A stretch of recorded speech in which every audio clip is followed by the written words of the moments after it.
Hey guys, welcome back to the channel. This is story about what if Naruto was left alone and trained by his parent part 1. Before I start, please do support for more amazing content and comments for part 2. Do consider to subscribe my channel and share my video to your friends and check out the description as well. Let's start the video. It sure is dark in here. A 6-year-old Naruto thought briskly as he stared dully out of his bedroom window towards the rest of Konohagakure no Sato proper. Drumming his fingers on the windowsill, he sighed as his eyes traveled towards to the Namake's training grounds below, watching his parents Minato Namake's and Kushina Uzumaki train his twin sister, Naomi Uzumaki Namake's. I wonder if there's anything to eat, he thought, getting up from his bed and made his way to the fridge when the side door burst open, the sound of laughter permeating the estate. Naruto continued to look bored as he rummaged about the fridge, when the rest of his family came in. Good job, Naomi! You'll kick the other Genin's butt in no time, Kushina said ecstatically.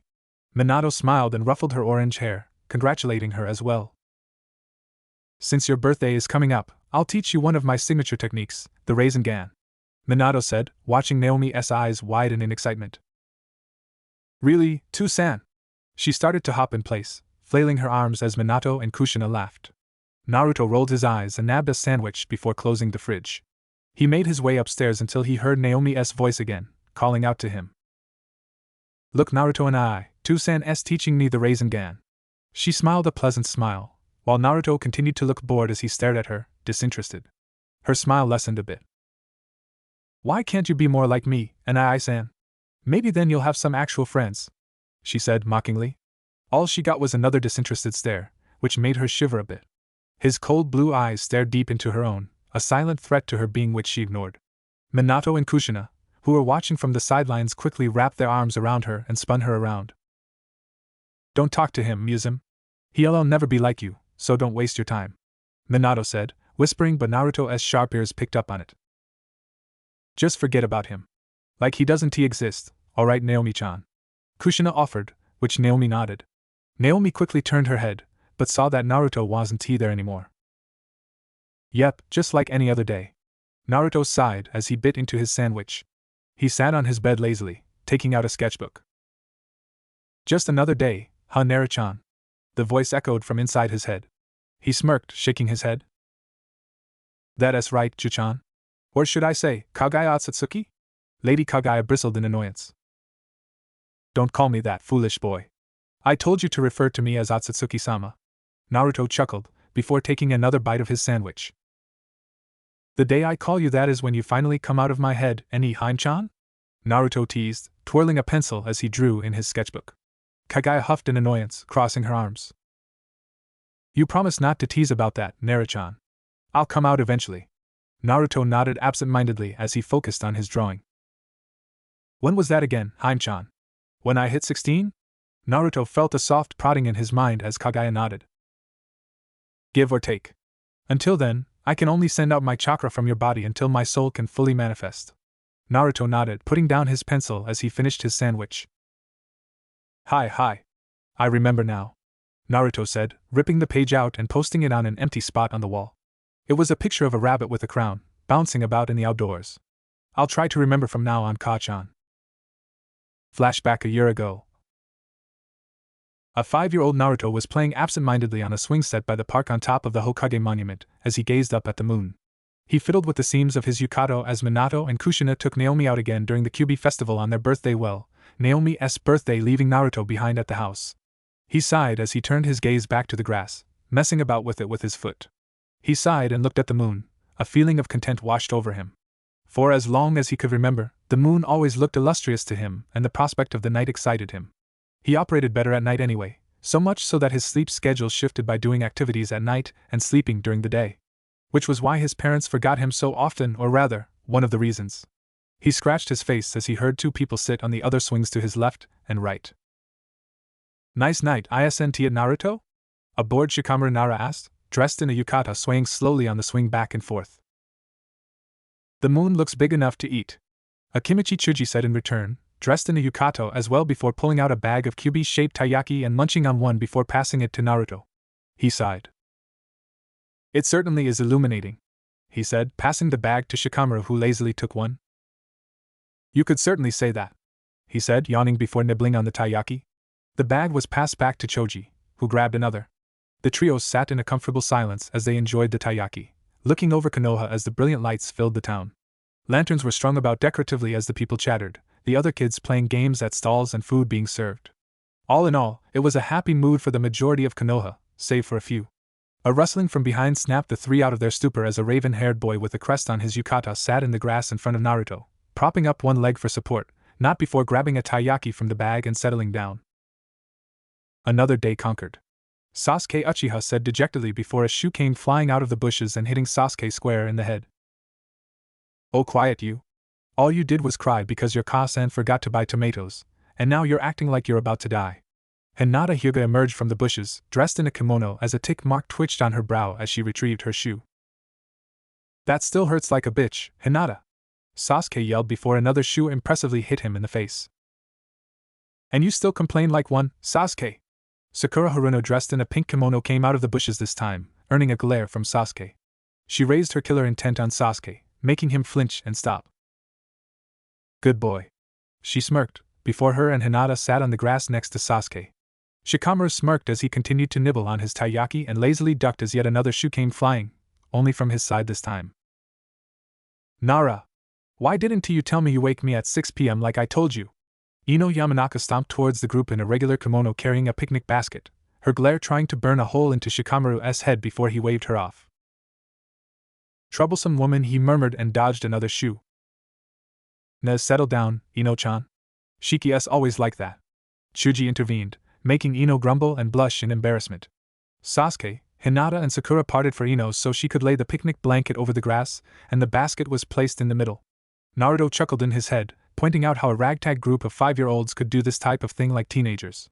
Ino pulled out several bentos with a slip of paper with their respected names before passing them out.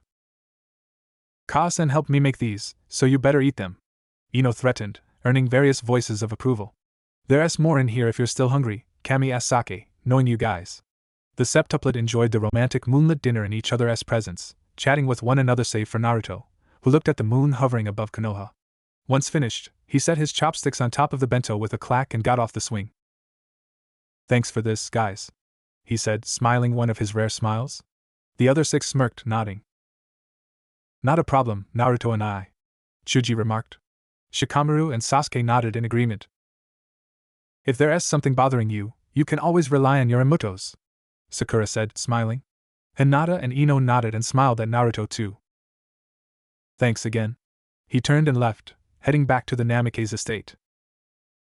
Naruto closed the door to his room and sat on his bed, gazing out the window and at the moon once again. He sighed, and was about to lay down until a beam of light shot across the sky and at Naruto. Eyes widening, he was stunned as he basked in the light, and swore that for a fraction of a second, a giant eye appeared over the moon's surface, purple in color with rings surrounding the pupil as Toma-like shapes swirled in the ring's path before blacking out.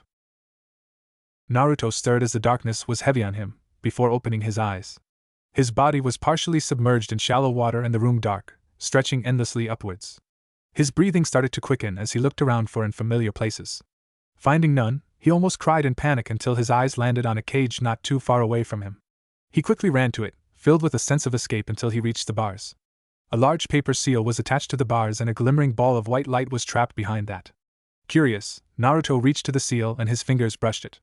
Quickly, strange markings filled the darkness lining the walls in a brilliant white color, and the bars shimmered before disappearing in an explosion of light. Darkness filled his vision until a figure came into view. It looked to be of a woman's figure, with long white hair and 2 protrusions on the head before she wrapped her arms around his body, pulling him into a hug. "Sure, it's alright. I'm here," the voice cooed to Naruto, who was ensnared in its pleasant tone. Slowly drifting to sleep, he snuggled deeper into her warmth. "Kao-chan," he murmured, making the woman's eyes widen a bit in surprise, before pressing Naruto deeper into her embrace. She laid her chin on top of his head and rubbed his back, before standing and turning around with Naruto still in her arms, going deeper into the abyss. Naruto woke up in his room in a cold sweat, the sun's rays beaming down on him from his window. He took a panicked breath in before looking about the room before realizing he was in bed. His body shivered when he thought back to the room with the odd symbols and the mysterious lady. Shaking his head, he left his room and closed the door quietly, so as to not attract attention, and headed to the bathroom. Glancing lazily at the clock, it read 8:23 a.m. as he flicked his eyes to the mirror. Naruto jumped in surprise as he saw the same eye on the moon on his own 2 eyes. Curious, he leaned closer to the mirror and inspected it, moving his eyes around. What the hell is wrong with my eyes?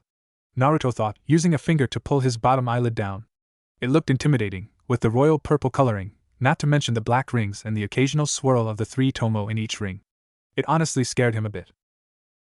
Did you appreciate my gift, Naruto-kun? A female voice echoed from his head, and Naruto jumped in surprise again. The voice giggled pleasantly in amusement. Who are you? And where are you? Naruto said aloud until he felt a sharp pain in his head. He crouched and clenched his head with both hands, wincing in pain. Don't be so loud, idiot.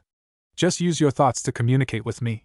Naruto could visualize the voice crossing her arms and rolling her eyes in annoyance. Better yet, I'll talk to you face to face. Just stay still. Naruto felt a pulling sensation before he blacked out once again. Naruto woke up in a lush forest with flora growing around him as he started to get up. The sky was bright as the sun hovered overhead with clouds lazily crawling across it as the sounds of crashing waves filled his ears not too far away. A rabbit appeared out of the foliage and stood on its hind legs, seemingly to greet him as its nose twitched. Blinking, Naruto tentatively reached out to touch it. The rabbit didn't move as Naruto started to pet the rabbit on the head and felt an unknown tension in his heart ease slightly. The rabbit pressed into his palm before coiling itself around his arm as it made its way to Naruto, trying to get all of Naruto's touch. Naruto smiled softly as a grin stained his face and continued to watch the fluffy rabbit sit on his lap. A rustling from the bushes around him diverted his attention as more rabbits hopped out towards Naruto. Eyes wide, Naruto watched in awe as a horde of bunnies came into view and picked him up, acting as a means of transport, and moving him deeper into the forest. Naruto giggled in joy at the softness of the rabbits as they eventually came across a clearing. Naruto noticed a lady with 2 protrusions from her head as her long white hair spilled over her back and across the grass. She was dressed in a silky white kimono with red-colored cuffs and tomo shapes above it. Much to Naruto's amusement, her gracefulness was broken when he noticed that she was prodding a rabbit in the face with a carrot. Come on, eat the damn thing already! She whined in frustration, her prodding becoming more quickly. The rabbit just wiggled his nose as it was assaulted by a blurring carrot. Reaching the pinnacle of her frustration, she threw the carrot at the rabbit, before the ball of fluff exploded into smoke. Was her facial expression, and can't really describe it without looking like a sack of potatoes, and Naruto giggled, catching her attention. Her face went through a range of emotions until it settled on a blush as she rubbed her arm in embarrassment. You didn't see anything, she said sternly, closing the distance between her and the fluffy horde, which dispelled as soon as she picked Naruto up. She narrowed her eyes at him as she held him up by the armpits. Naruto got a better look at her face, as her oval-shaped eyebrows, pupil-less eyes and rose-colored lips made her look mysterious to him. Naruto smiled and moved a hand to her nose, giving it a light squeeze. Honk. Kagaya could only smile at the little boy's antics and scrunched her face. Someone else being a little silly, aren't you? She said teasingly. Naruto could only bloat his face, making an eye expression before Kagaya hugged him. Naruto was hit by the familiar scent from before and instinctively snuggled deeper into the fabric, murmuring, Ka-chan, he said quietly, before snapping his head back in embarrassment. Kagaya stared at the boy, her eyes wide before her eyes lidded a bit. It's okay, Naruto-chan. I'll be your Ka-chan, she said quietly, her eyes moist as the two silently embraced. The two stood there in each other's embrace until Naruto wiped the remaining tears out of his eyes and looked at Kagaya, who smiled and ran her fingers through Naruto's hair.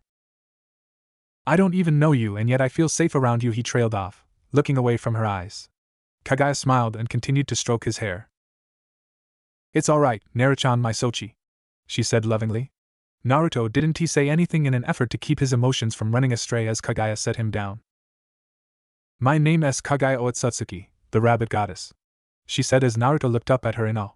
I am the one who gave you those eyes, she said, snapping a mirror out of thin air and put it to Naruto's face.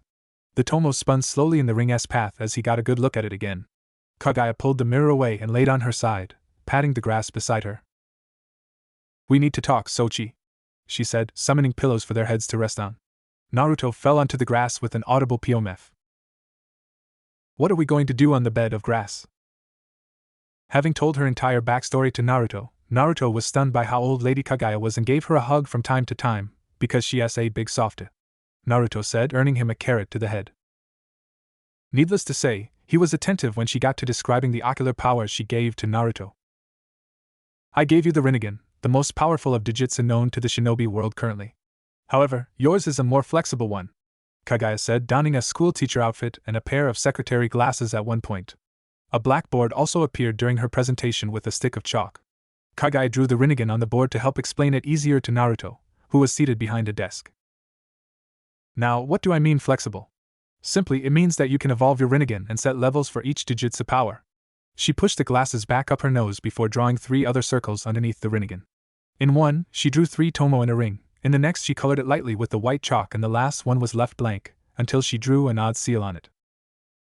Pointing to the first circle, she explained the powers of the Sharingan, and drew another circle underneath, with a different design.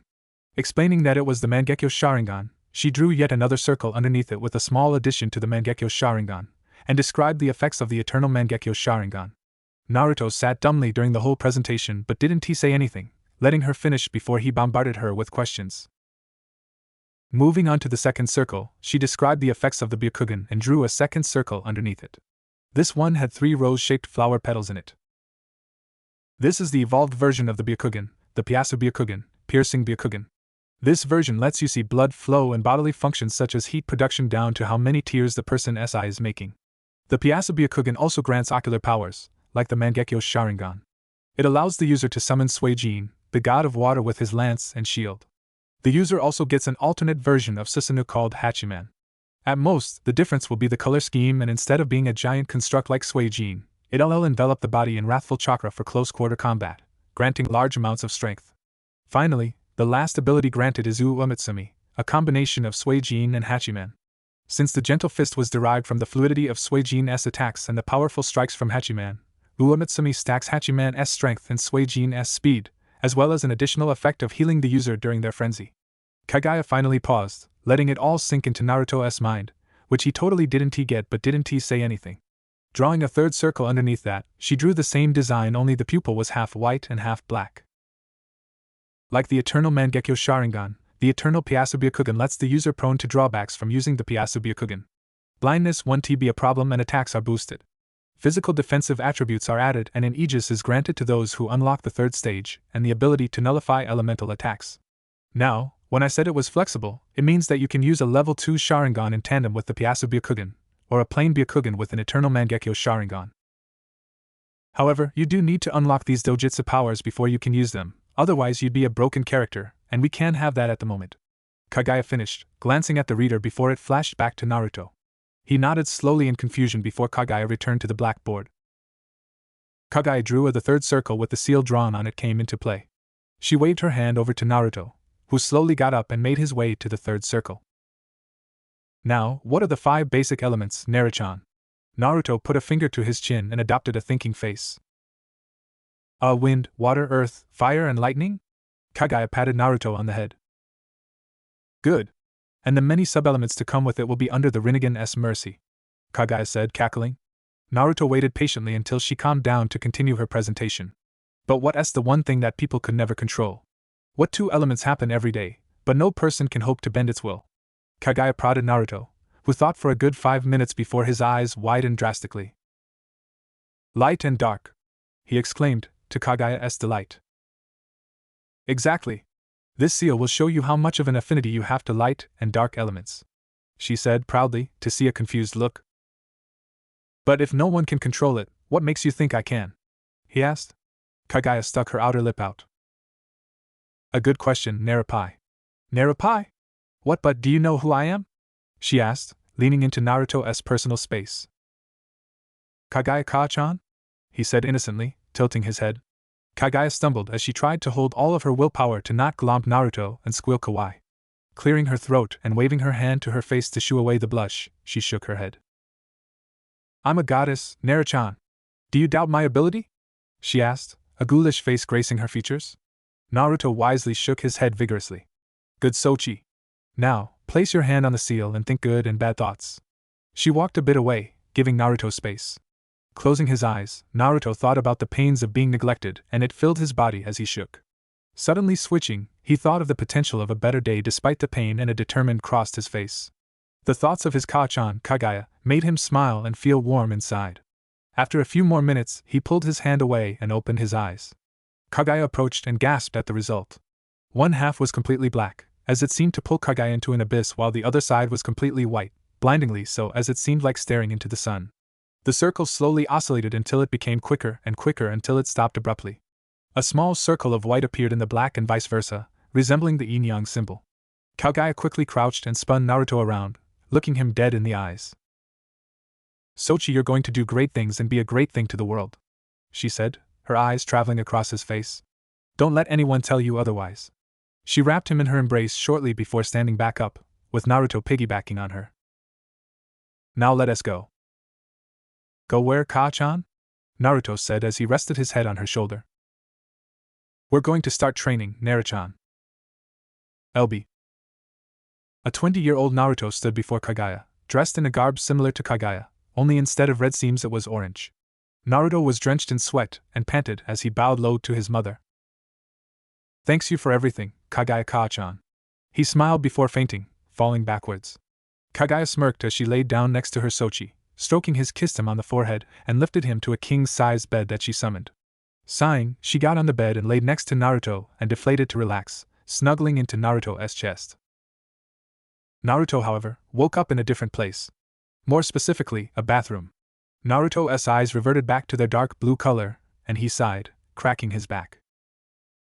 When you return back to the real world, only 10 minutes would be passed. For every minute out there, 2 years will pass here, alright, Naruto-chan? So don't be surprised when you wake back up as a 7-year-old. Kaguya waggled her finger at Naruto, who nodded. "What about my body here?" he asked, before Kaguya smirked. "Don't worry, Sochi. It'll be fine. Anytime you return to your mindscape, you'll wake up in the body here, so no worries. I'll just be using it as a snuggle buddy since the body will be sleeping until you return," Kaguya said, smiling. Naruto shook his head, smiling at his mother's antics. "Besides, my soul will manifest outside of your body, so I'll be able to hold you for real, okay, Naruto? If you train so your body can accommodate the physical strength as your 20-year-old self here, I'll be able to come out sooner." She winked. Naruto nodded and hugged Kaguya one last time. "Thanks again, Ka-chan." Welp, 13 years to go. Naruto stretched his body as his sister Naomi pounded on the door screaming for him to get out already. Having a twin sucks. Having a twin that's your parents' favorite sucks more. Having a twin that your parents love more and being left in the dust sucks donkey duty. Especially at a young age, where your two-san and ka-san are still trying to come to grips with what you and your twin want and not screw it up. I never had to go through that though, so fortunately and unfortunately, lucky me. I've seen the looks Minato and Kushina give me, like I'm the biggest mistake of their lives. But you win some and you lose some, right? Anyway, let us get things out of the way first. My name is Naruto. Just Naruto. Not Naruto Uzumaki Namikaze, just Naruto. I'm the twin brother of my sister Naomi, who is also the Kyuubi Jinchuriki. I don't call my parents with the honorifics, because they don't deserve any honor from me, so why bother? This is a recalling about how I was neglected by my family in my first decade of living. And no, telling you my specific age doesn't matter. Because it's a recalling of an event in the past, so it means little if I tell you I'm 7 or 11 when I'm telling you these accounts. But let us get to business, shall we? See, it all started when Naomi decided to use the family as a catalyst to get what she wanted. A new toy, a place to eat, yada yada. Minato and Kushina would follow her by the nose and try to make her happy. She even got the limited Shinobi Man figurine that I've been aiming for at the store, and she just waltzes up to the clerk and asks for it. For free. And she got it. For free. Meanwhile, I've been around and about, doing my own thing with my buddies. Sasuke, Sakura, Ino, Shikamaru, Chuji, Hinata, Kiba and Shino, the 2 are away on a mixed clan gathering, since the 2 clans are close friends. Flea removal and that stuff for the Inuzuka-s Nin dogs and whatnot. Of course, Naomi and the other 2 don't know since they don't make the space to care. I don't know if they have the capacity to care, who knows. Anyway, we were at this place called the Chiraku Ramen. The place is pretty good and I know the people there. Tuchijiji and Ayamne are good people and they have good company. We were on a rare family outing, when the mom and pops take notice of me from time to time when they forgot about me again when Minato ordered for the 3 of them. Tuchijiji didn't he say anything as he placed my favorite ramen combo before me, dubbed the Swirling Fury Ramen. Loaded with spices and hot sauce, not to mention the extra pieces of Naruto in it. Ironic, no? Anyway, Kushina gasped when she saw the item on the menu and thought it was a tribute to her, being from the land of Yuzu and having a title similar to the namesake. I rolled my eyes as she pointed it out to Naomi and Minato, whilst Tuchi and Ayam glanced at each other worriedly. Their eyes soon met mine, but I reassured them with my eyes and they sighed. but Kushina just wouldn't shut up. It was like listening to an old washing machine during its spin cycle. Rattly and obnoxious as heck, she continued to brag about it to Naomi and Minato, who were having a jolly old time. Having quite enough, I got up and moved from the stool to a booth a bit away from them. Naomi noticed the creaking sounds of me getting up and made her way to my booth, leaving Minato and Kushina engrossed in their conversation. "So, Naruto team. You're still the loser you are when you were born," Naomi said haughtily. I rolled my eyes, looking disinterested. I didn't respond, making her try harder to rouse a sound out of me. "I speak to me when addressed, Baka." She leaned in to try to intimidate me by getting into my personal space, or tried to.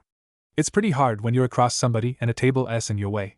Not to mention that Naomi was pretty short, so that only lessened the effect. I continued to eat my ramen and I could see from the corner of my eye that she was getting frustrated. In a fit of anger, she launched my bowl across the room and it smashed into pieces, strands of ramen all over the place. Don't even ask about the broth. Minato and Kushina immediately rushed over to see what was the commotion, and Tsuchijiji and Ayame peered from behind. "What is going on, are you alright?" Minato asked. I noticed that Minato and Kushina didn't spare a glance my way. Naomi immediately worked her charm, faking a bruise and moistening her eyes. "Naruto tried to pour the broth on me, so I had to hit it away," she said, her voice breaking to keep up the act. Finally, the two noticed me with a hate-filled glare. Tsuchijiji and Ayame could only look on from the sidelines, afraid to do anything. Not that I blamed them. "You try fighting a pair of S-class shinobi with a mop and a wooden fence for a shield and get back to me on that. You insolent little brat!" Minato had all but shouted, red in the face. Kushina wormed her way in, picking me up by the hem of my shirt. "Why can't you be a good kid for once? All I hear are complaints from Naomi, and they're all about you," she shouted in my face. "And being a toddler with your parents practically yelling bloody murder on you, it's pretty scary." I looked around, confused and almost crying as Minato and Kushina continued their verbal assault on me. Naomi could only sneer with malice as my own parents shook me emotionally. Soon, they got tired of yelling at me and picked up Naomi. "Come on, Kushina, let us go home. It's obvious that Naruto doesn't know how to be a good child." Kushina turned to pay Tsuchijiji with a few bills. "Sorry about that, Ichiraku-san. That idiot boy is always causing trouble. It's like he doesn't want to be loved," she exclaimed. She then turned her eyes to me.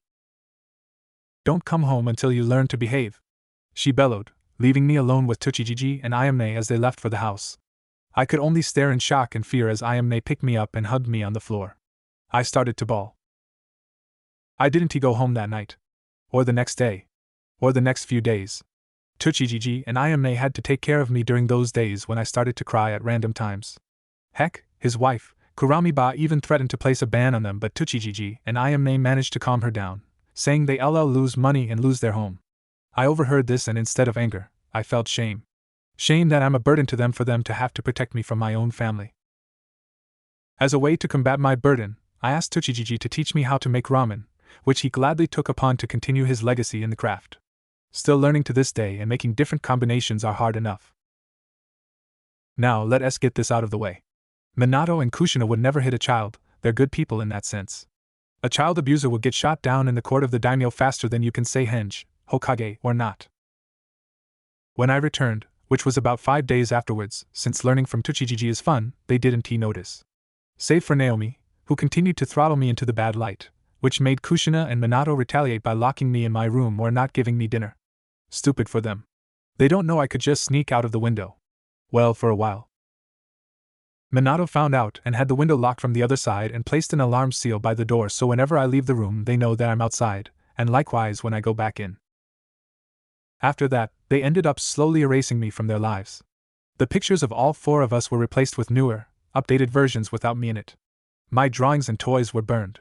Even my plate to eat with was thrown out. And I have to stay with them, otherwise Minato would get suspicious with me sleeping over and convince the parents that I'm just trouble when I walked in. During my time learning ramen making with Tsuchijiji and Ayame, Kuramiba is the manager and orders the ingredients. I met my ragtag friends. Each of them has a lasting impression when they first came to the stands. Kiba came with his mom Tsum and sister Hana. Him and Akamaru, his mean dog, tried to nab some meat from the grilling station by the counter, which earned him a hard bopping with a metal ladle. Ayame loved that ladle, and Kiba's head put a dent in it. Shino came with his parents, and ate the ramen with his insect horde, making Ayame shriek and faint. Shikamaru came with Chuji, who slurped up a XXL bowl-sized serving of miso, beef, pork and shrimp ramen while Shikamaru, who didn't get any sleep that day, fell asleep in the bowl. Sasuke came with Ino and Sakura, who were talking about beauty tips. He looked lost, so I chatted with him a bit. He ended up laughing so loud after I told him a joke that Sakura elbowed him in the gut while Ino slapped him. Feeling bad, I bought a bag of tomatoes and gave it to his brother Itachi as an apology. Hinata was the most interesting to me, however. She shied away from me when I tried to make conversation with her, blushing and fiddling with her fingers. I assumed she was a shy and timid girl, but that turned out false. While she was eating, a team of genin had arrived earlier and got rowdy, elbowing her in the side. She stopped eating for a minute before she slammed her chopsticks on the table with an audible crack. I think the chopsticks split in the middle. Lengthwise too.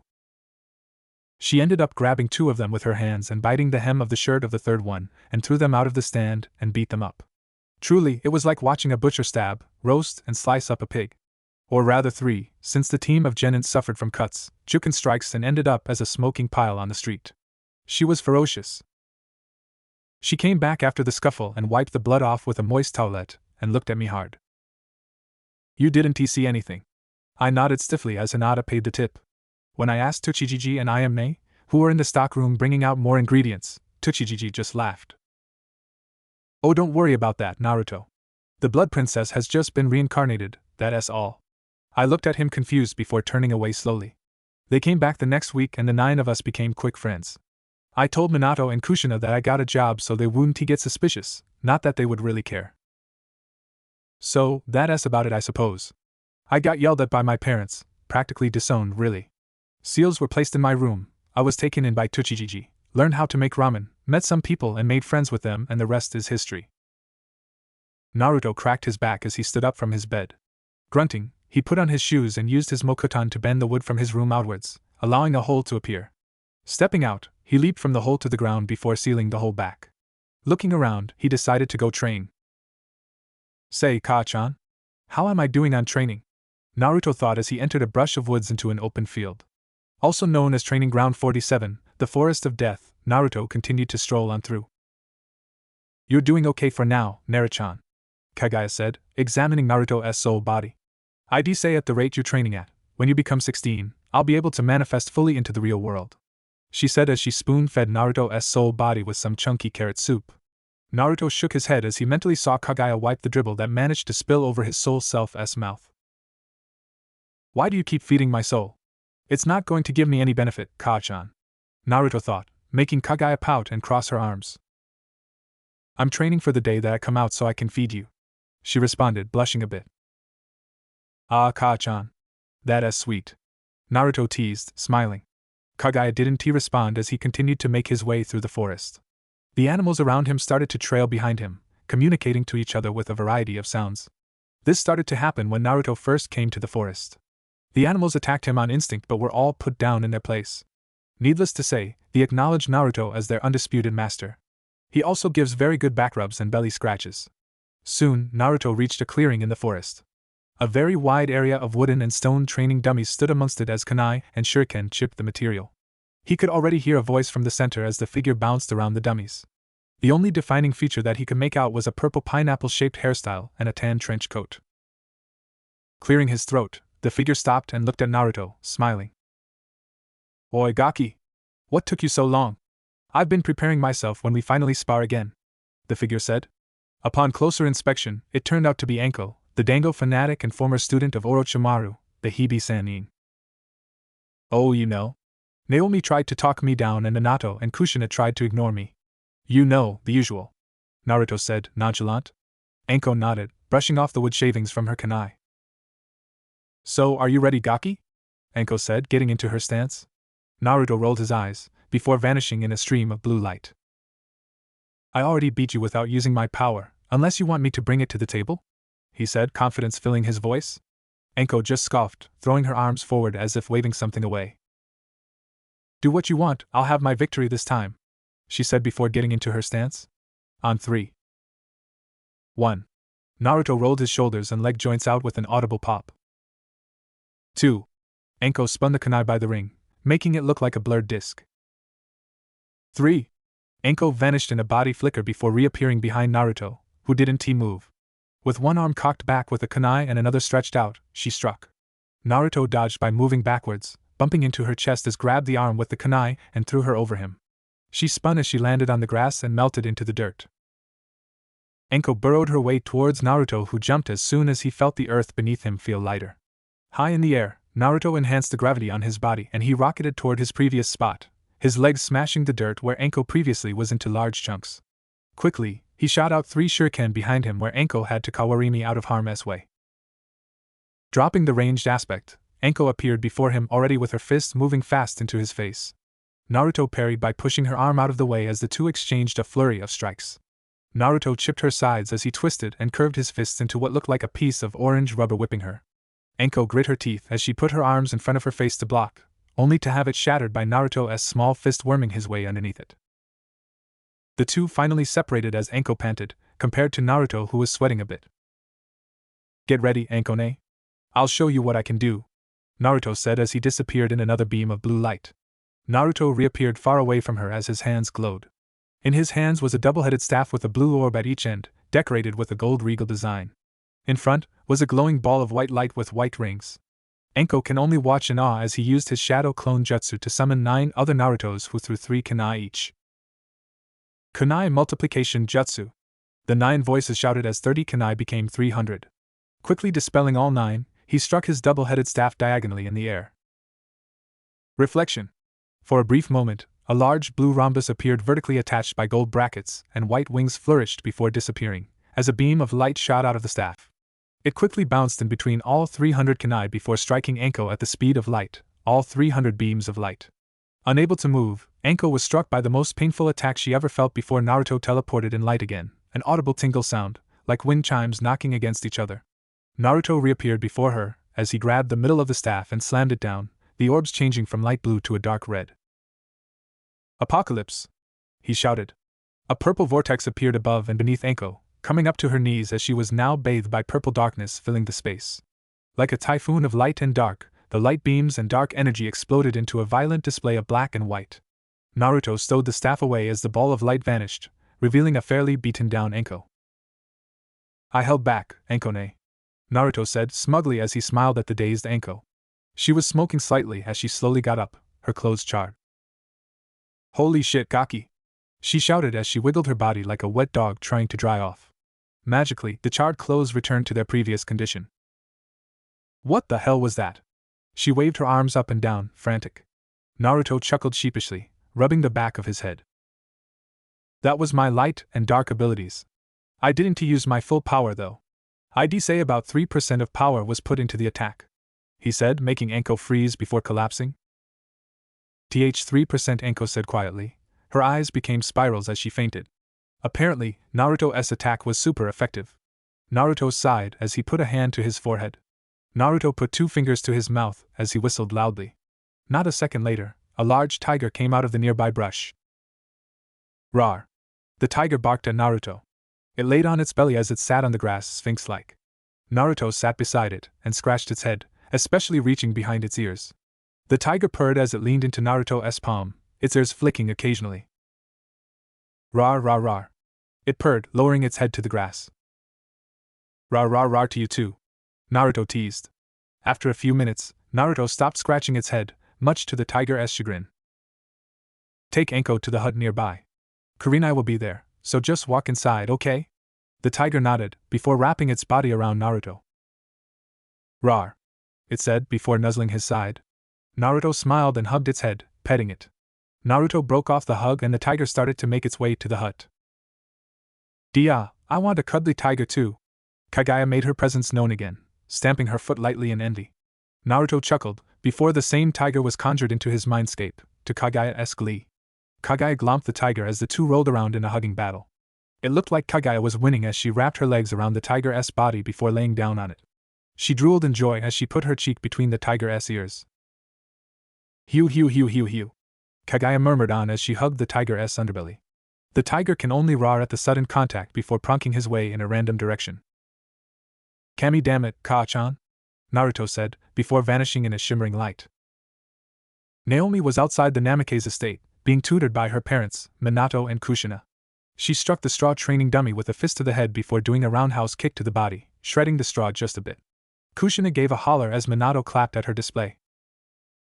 Way to go, Na-chan! Kushina smiled, picking up Naomi in a tight hug. Minato chuckled as he saw Naomi squirm under Kushina's bone-crushing embrace. Ma Kushi-chan, you're crushing Naomi. Minato lightly chided her, as she looked at Naomi's blue face. Quickly, she let go and dropped Naomi onto the ground. Naomi grumbled, dusting her skirt off as she got back up. Meanwhile, Minato and Kushina were talking amongst themselves. She's got the katas down, and her striking power are good for a girl her age. I think I should teach her that. Minato whispered as Kushina nodded. It'll help her in her defense and offensive areas and give her an edge in battle. I should teach her some kenjutsu too just to be safe. Kushina added as Naomi got back to attacking the straw dummy.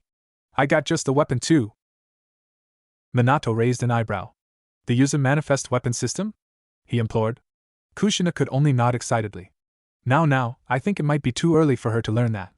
Given that it's too big for her. Kushina nodded again. Well, I learned it from Mitoba-chan when I was her age. I remember when I got the jitters when I got it too, she said, idly scratching her arms. Jitters? This is new, Kushi-chan, Minato said. Kushina could only fold her arms. It's said that the true wielder of the Yuzu Manifest Weapon System will awaken its true form. As you know, it's in its unawakened form, a plain-looking katana with a spiral on the handle. But when it awakens, it'll merge with the body and the true heir can summon any weapon at their disposal, hence, Manifest Weapon System. Kushina concluded. Minato could only nod slowly.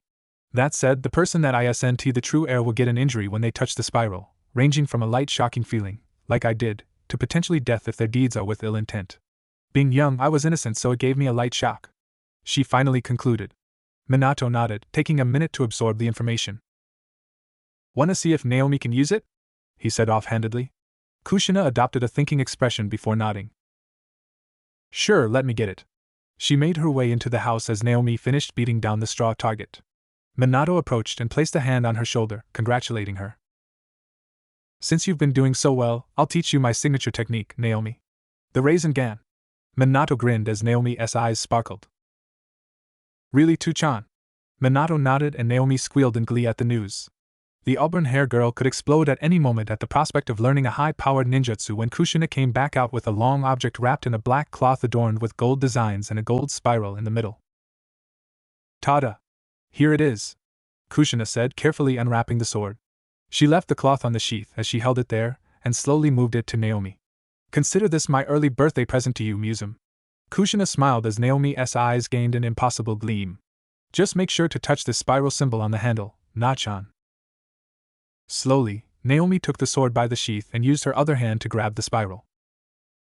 What was expected turned out to be wrong as the sword glowed blue and sparks of electricity crackled around the sword, acting as a barrier. Naomi shrieked in pain so loudly, the nearby birds flew away. Minato and Kushina didn't bother taking a second to wrap their heads around the sight before them as they dashed towards Naomi, trying to wrench the sword away from her. Minato got shocked by a stray strand of electricity while Kushina fared a little better. Thanks to her Uzumaki blood, she withstood most of the pain and managed to pull it away. Naomi fell to the ground and Minato scrambled to pick her up, cradling her body in his arms.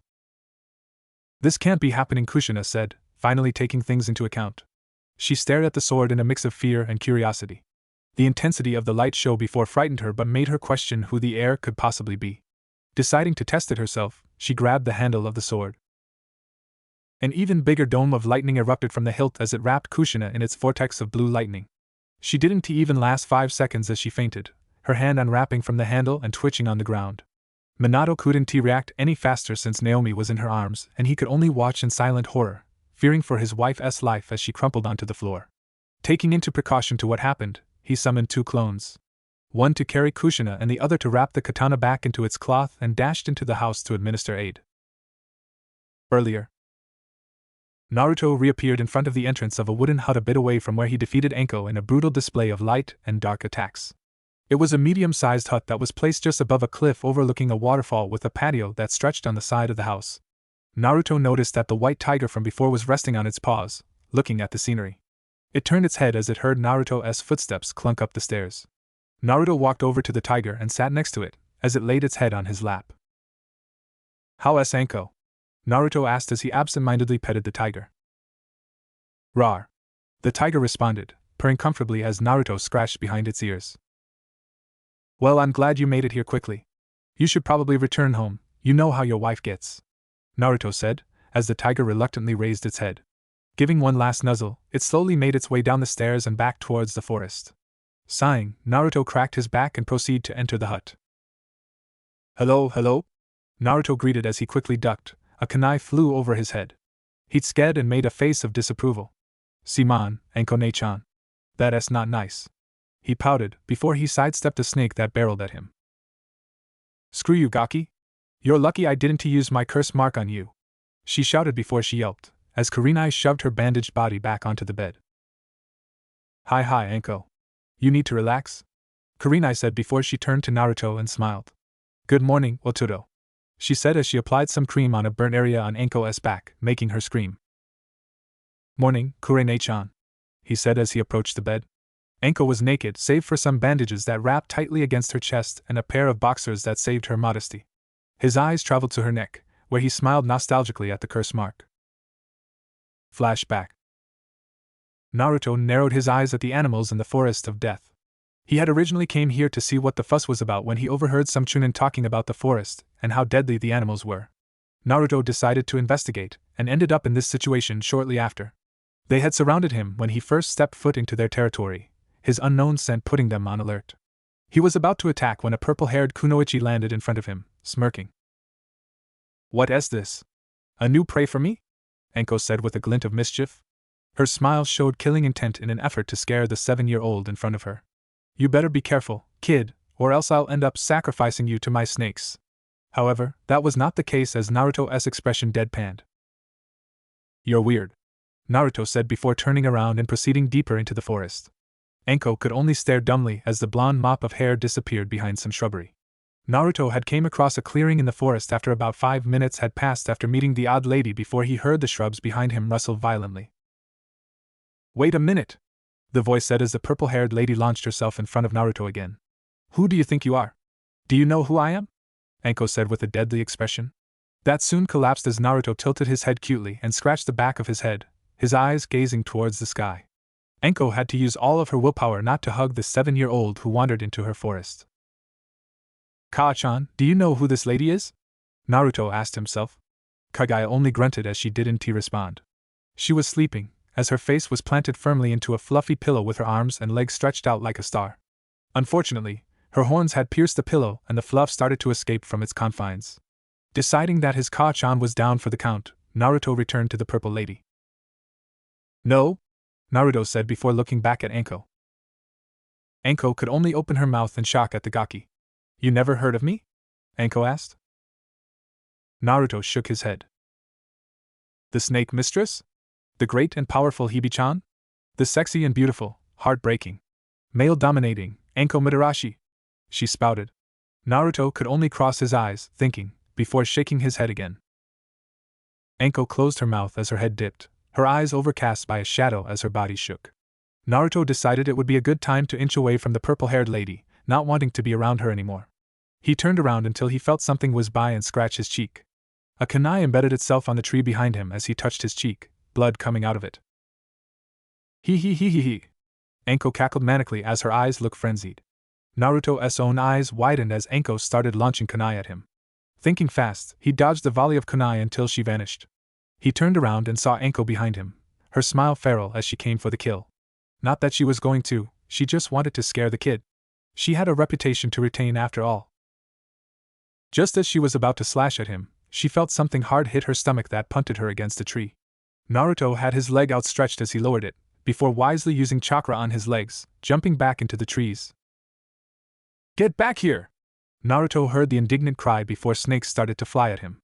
Naruto dodged a few until he felt teeth sink into his leg, making him lose balance and fall to the ground. Immediately, Anko bursted from the foliage and crouched above Naruto, smiling. The snake had injected some venom into his leg, making it paralyzed. You're pretty good, Gaki. But not good enough.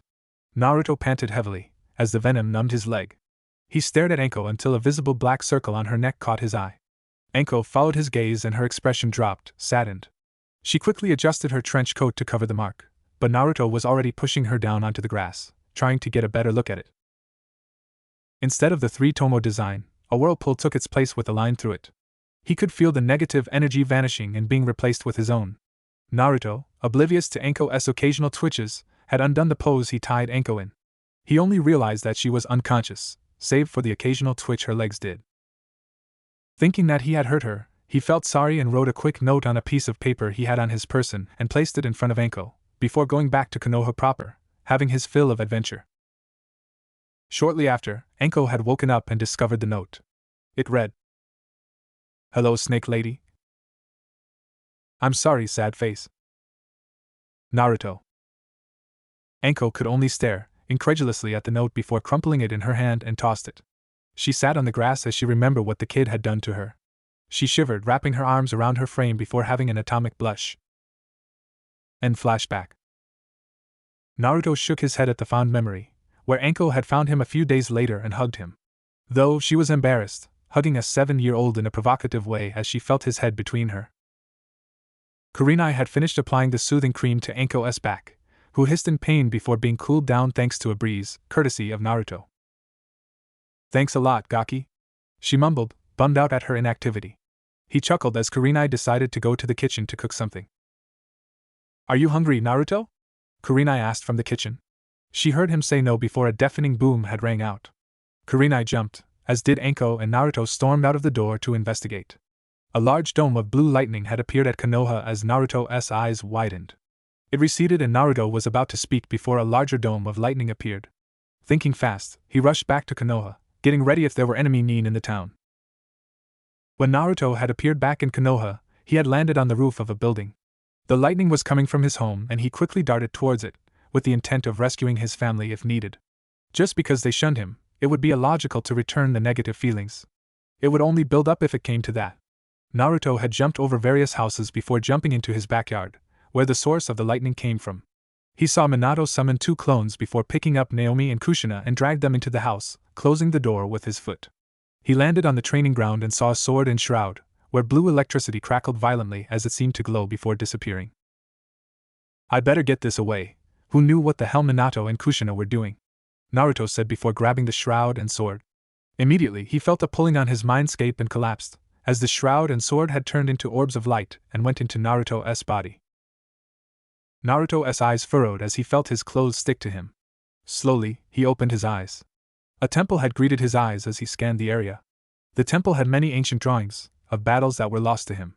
Ruins had encircled around him as a small puddle of water in the center was filled.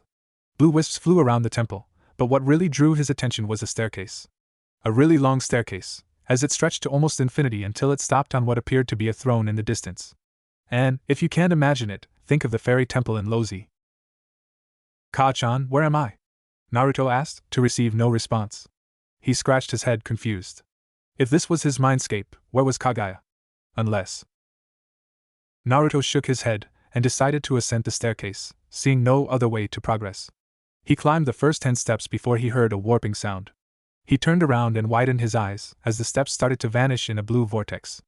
Naruto began running up the stairs, with the intent of not being dragged into whatever the hell the portal did to the steps. "Test of the body," a voice said. Naruto had a hard time distinguishing the gender of it, since his mind was racked with panic. "Make it to the platform to clear this trial," the voice said again. Naruto looked around, looking for a platform until he saw the stairs a distance ahead of him separate, as a large platform took its place. Running on adrenaline, he powered through the steps and eventually made it to the circular platform before collapsing. An audible ding was heard as Naruto relaxed to catch his breath. "The next test, mind," the voice said. Naruto didn't bother to move as he was still tired. "The objective: survive." The voice vanished. Naruto was left confused until the area around him warped into Konoha. More specifically, his home. He saw his family giving him disapproving looks of unbridled fury, glaring at him. Their shapes twisted and turned into black demons, as it proceeded to assault Naruto. Their guttural growls screeched into his ears as tendrils sprouted from their backs, piercing his skin. He could only scream as he felt his being torn to pieces. Naruto gasped as the pain only increased in severity. Naruto was about to give up until he felt a warm presence on his back amidst all the chaos. White delicate fingers caressed his head as the demons retreated, growling. His wounds started to heal as he was enveloped by the figure behind him. "It's alright, Sochi," Kagaya whispered into his ear. Naruto's eyes widened before relaxing, subconsciously pressing against Kaguya for comfort. Mommy will always be here for you, Kaguya finished. Naruto felt his eyes tear up, his heart aching to hear those words for the longest. He silently cried as Kaguya had wrapped Naruto into a loving embrace. The demons screeched as their bodies dissolved, as black dust blew away against the wind. Naruto's crying stopped as he turned to face Kaguya, a smile adorned on her face. She slowly faded away before she kissed his forehead, and vanished. Naruto shook his head and regained his senses, as an audible ding sounded again. An invisible force nudged Naruto towards the staircase as he glanced upward. The throne seemed closer now as Naruto ascended. The final test, Soul, the voice said. Naruto had reached the top of the staircase, his body sore and his emotions fluctuating. The throne vanished and in its place a large stone door appeared. Carved into it was a large tree, as it climbed all the way into the blue abyss of a ceiling. Naruto approached slowly, as he saw a particular spot for a hand to fit into. It was at the base of the tree, and had something inscribed underneath it. What is Naruto Uzumaki's greatest goal in life? It said. Naruto closed his eyes and breathed in, before pressing his hand into the handprint. The innocence of others. To ensure no child goes through life without family, to ensure no father has to bury their children, and to ensure that every mother live without grief of their loved ones, he said resolutely. A moment passed before the large door glowed. White lines flowed from the handprint as it climbed the tree and separated into the branches, and shot outwards. There was a chime. Good answer. And the door opened. Naruto was blinded by a bright light, covering his eyes with his hands. The light soon died down as Naruto struggled to make out what was behind the door. The throne from before soon appeared behind it, as the door shimmered out of existence. Naruto cautiously approached, looking around it for any traps or the sort before sitting down, deeming it safe. As soon as he sat down, two bright orbs came out of his body and floated before him. The orbs glowed before it took shape of two figures. A sword and a shroud. Naruto recognized it as the objects he picked up when he arrived home as the items started to shimmer. The sword turned into a figure of 5'9" as it started to become Kaguya. The light dimmed as it revealed a woman who had blonde hair and dark skin, with a large bust and an hourglass body. She was dressed in a butler uniform with coat tails that did nothing but accentuate her curves. Her eyes showed nothing except for stoicism, save for the millimeter glare that was directed at Naruto. The shroud grew until it appeared only a head shorter than Naruto. She had red hair and light skin, and was dressed in a pale yellow blouse that had flowers on it. She had a megawatt grin as she started to run and launch herself at Naruto. Oniichuan! She exclaimed, as the red missile blurred and crashed into Naruto's stomach. She smiled as Naruto tried to recover, giving a hug and making a hum of delight. The taller woman only made a sound of disgust as her glare increased. Such unruly behavior, especially at a creature such as you. She directed the insult at Naruto, who only narrowed his eyes. She was about to say something until the little girl jumped and slapped the woman on the face. Bad. Don't make fun of Oniii-chan. She pouted, her hand ready to give a good slapping if she said anything again. The lady recovered as her face turned to that of rage. Don't defend him. He is weak. He might have earned your respect but not mine. She shouted, and Naruto could have swore he saw fire come out of her mouth. The little girl growled before tackling the older woman, sending the two careening off the platform into the abyss. Sounds of the little girl's screams paired with the older woman's indignant cries only served to make Naruto's sweat drop. Underground facility. A woman was pacing back and forth under a dimly lit room as she pondered on her next course of action. Her mind was racing as she took in the results of a recently failed experiment. As she went back and forth, she clicked her tongue in disapproval before slamming her hands on the counter, shaking the beakers and test tubes that were sitting in wooden stands.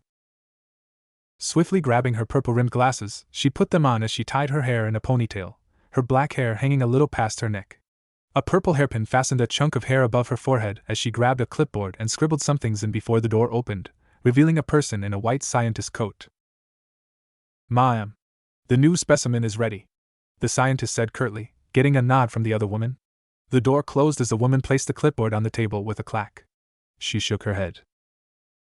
This isn't going well, she thought, her eyes darting from the blackboard in the room and back to the notes on the clipboard.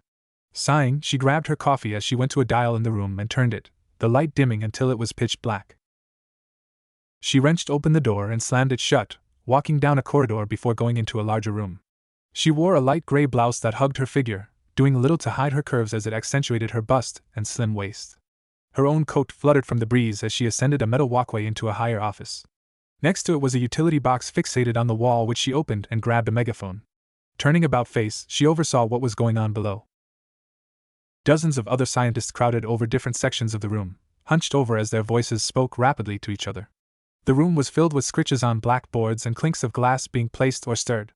The woman started to move about the walkway that hung above the scientists, her heels making minute noises that slowly brought the attention of the other scientists. Seeing their break from work, she put the megaphone in front of her lips. "Get back to work!" she bellowed, as the other scientists jumped at the sound and worked with twice as much effort. Seeing their efforts doubled, she went back to the office and consulted the computer in front of her before her hand went to her temple. "Cammy, save me," she mumbled, as she took a deep breath. After a few minutes, she pulled open a drawer and pulled out a mirror and placed it in front of her. "Cammy, my makeup smudged again," she said before her pale hand reached for her pocket makeup kit and dabbed under her sharp yellow eyes. She turned her head left and right, before smiling, showing her elongated fangs. "All right, Eureka. It's showtime," she said, the now identified snake Sandine parting her mouth a little to allow her long tongue to gyrate a little as she hissed, before her assistant Kana opened the door. With her silver hair done up in a bun and her round spectacles resting on her face, she was about to say something before deadpanning. "Eureka-sama? You're doing that again?" she said tiredly as the Sandine quickly snapped her mouth shut, blushing from embarrassment. "Don't judge me," she cried, stamping her foot as Kana shook her head, amused. Hi, Eureka-sama. But the specimen has arrived," she said, her face serious as all mirth drained from her expression. Eureka did the same, as she readjusted herself before following Kana out the door toward the room full of scientists.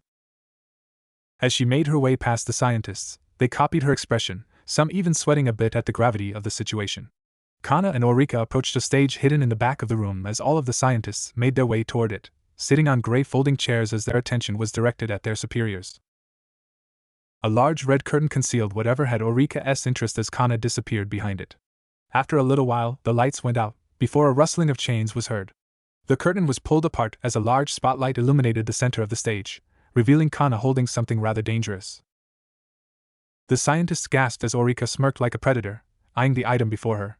Kana's own body blocked the item of interest before moving out of the way, to reveal a life-size plush of a 12-year-old Naruto Uzumaki with a bashful expression, courtesy of Kana, who spent a week stalking, observing Naruto as he went about his daily activities, including when he slept, who she may or may not have filched a few orange jumpsuits to give to Eureka.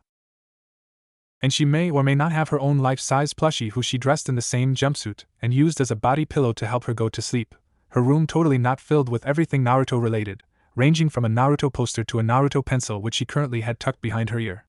The same could be said about Eureka, but to the more extreme. Eureka's breath became ragged as her face reddened, her hands shot outward in groping motions as she approached the bashful plushcoon before she schooled her emotions, the vestiges of a blush still lingering after she noticed Kana's gaze. A heart-shaped device was wrapped around the plush, a large display taking the center portion of the device and a small LED on the top section.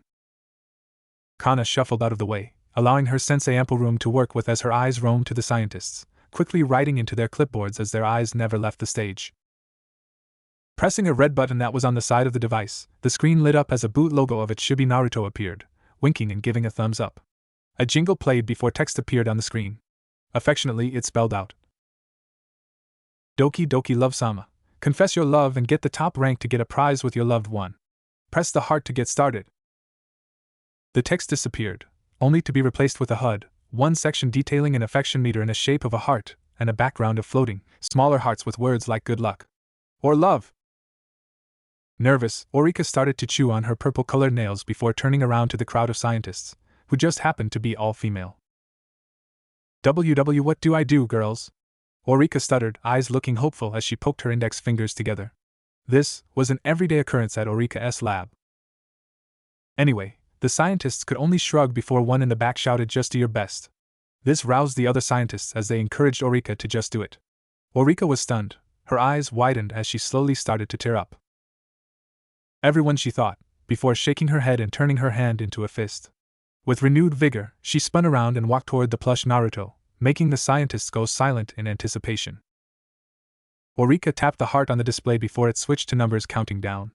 It chimed as the numbers started to decrease, before a large display slowly dropped down from the ceiling. Eureka felt something wash over her as she closed her eyes, a gust of wind tickling her skin before she opened her eyes again. She was briefly brought into awe as the scenery changed. Inside the simulation. Instead of a laboratory, she was instead in a park that was filled with sakura trees, the petals falling around her and the sun set to the point where the sky was orange-pinkish. Green grass rolled around her as large buildings surrounded her position. What stuck out to her most was that she was inside what seemed like the front entrance to a school, a large clock tower with a bell in the center of the building. A breeze tickled her legs as she glanced down, taking in her change of attire. She was dressed in a navy blue skirt that just reached her knees and a white raiment, with a sort of white flap at the back with a blue design on it. A bow decorated her collar as her hair had now reached her lower back, about the height of her behind. Violins were playing a romantic tune, as if trying to set the mood before a deep voice called her name. Orika-san? She spun around, her eyes settling on the person before her. She immediately blushed. It's Naruto-kun. Her mind racing a mile a minute, a blush staining her cheeks as her eyes roamed over the body of a 24-year-old Naruto, who had on an orange blazer with a spiral crest on his breast pocket, a white dress shirt with a black tie and black dress pants, and black dress shoes. He had a shoulder bag hanging off the side lazily as his sun-kissed hair seemed to shimmer from the sunset as his spikes danced lazily against the wind. His eyes showing concern as his mouth contorted to a small frown. Orika could only blush harder. So handsome. Her mind squealed in joy, a chibi Orika dancing happily in her mindscape. I received your letter in my mailbox, Orika-san. Do you need help with homework or something of the other? Naruto said, rubbing his sleeved arm in the cold. Orika looked confused for a second. Homework? What homework? She said, still a bit shell-shocked at Naruto's appearance. Naruto's face seemed to cool into a smirk as he chuckled, shaking his head. The homework I assigned you, remember? I am your math teacher after all, he said, his clear cerulean eyes striking into her yellow one. Naruto is a teacher? Would I be his student then? That would make him Naruto-sensei. Orika's mind couldn't entertain the thought as steam ejected from her ears and her head as she fell backwards. Naruto jumped before rushing over to her as she landed into his arms. He shook her body as he brought her face closer to his. Orika-san, are you alright? Naruto called out, as Orika slowly opened her eyes. Naruto-sensei, she mumbled, before she realized the proximity of their faces and blushed. This is just like those books I read. A forbidden relationship between teacher and student. Kia, she screamed internally. Naruto's eyes shifted into deeper concern as he looked over her. Orika-san, he said, now deeply concerned. However, his fears were dashed away as Orika started to squirm, and he placed her back on her feet. He exhaled a breath of relief before smiling at Orika. I'm glad you're alright, Naruto said, making her heart flutter. If that's all, I'll start making my leave. Naruto turned around and started walking towards the school gate before Orika could say anything. Thinking quickly, she shouted. Naruto-sensei. Orika called after him, running to him as he turned again. She panted as she stared deep into his eyes. With burning determination, she started to speak. The reason why I called you out was, she said, getting Naruto's attention as he raised an eyebrow. Yes? He said, silently giving her the signal to continue. Kami-sake, this is harder than I thought. What am I saying? Of course this is hard. Orika thought, before continuing. I like you, Naruto-sensei. Orika spat out, her hands clasped together. She noticed Naruto's expression drop from concern to a stunned one. She continued to press. Ever since I've known you, sensei, I always liked you. Orika said in a low voice as her eyes diverted toward the ground. You made me smile when I was sad and you always comforted me when something went wrong. Her voice started to tremble as her eyes started to tear up. Naruto's eyes were overcast by a shadow as his hair covered his eyes. And I can't get you out of my head. Every time when I go to sleep, my mind would drift to you and I would be so happy. Orika started to choke up, but she didn't let that stop her. She placed a hand over her chest, more so over her own heart. My heart won't stop beating, not even now. So please, Naruto-sensei, no Naruto-kun. I love you. She finally hammered out, her thoughts racing a mile a minute. She bit her lower lip, before her head shot up to meet Naruto's eyes. Please be my boyfriend, Naruto-kun, she said with conviction. Naruto could only hold the stunned expression, taking in Orika's face as tears flow freely down her cheeks. Orika never broke the gaze before Naruto started to chuckle, before bringing his right hand over to her cheek. He gazed lovingly at her as she gasped at the warm contact, his thumb running over her cheek. "Eureka, I've been waiting for the longest," Naruto finally said. Eureka gasped, her eyes shimmering. You mean? She silently begged for it to be true, and she wasn't disappointed by the next few words that came from his mouth. "Yes, Eureka. I love you too." He smiled before he brought his other hand on the middle of her back, bringing the two closer. Eureka waited with bated as Naruto came closer, never breaking eye contact. Soon, the two were nose to nose, their lips mere centimeters from meeting. End simulation. Until the simulation ended. The display showed all of this as the scientists were crying, tissues clutched tightly in their hands as a few blew their noses. Even Kana had tears in her eyes as she dabbed her face. However, the same couldn't be said with Eureka, who violently shot up and shouted. "Kami, damn it! I was so close!" She cried, anime tears streaming down her face as her hand was made into a fist. Her attention was brought back to the Naruto plush with the device as a voice chimed in. "Wow! Such love! Congratulations, Hebeheim 123, your affection levels are off the charts. You placed first in the rankings." The device beeped, and Eureka whooped alongside her female associates. A hissing sound appeared near the belly of the plushie as a gold ball rolled out of the slot. Eureka raised an eyebrow. "Kana-chan, wasn't this made out of fluff? Not machinery?" A shine was casted over Kana-'s glasses, blocking her eyes.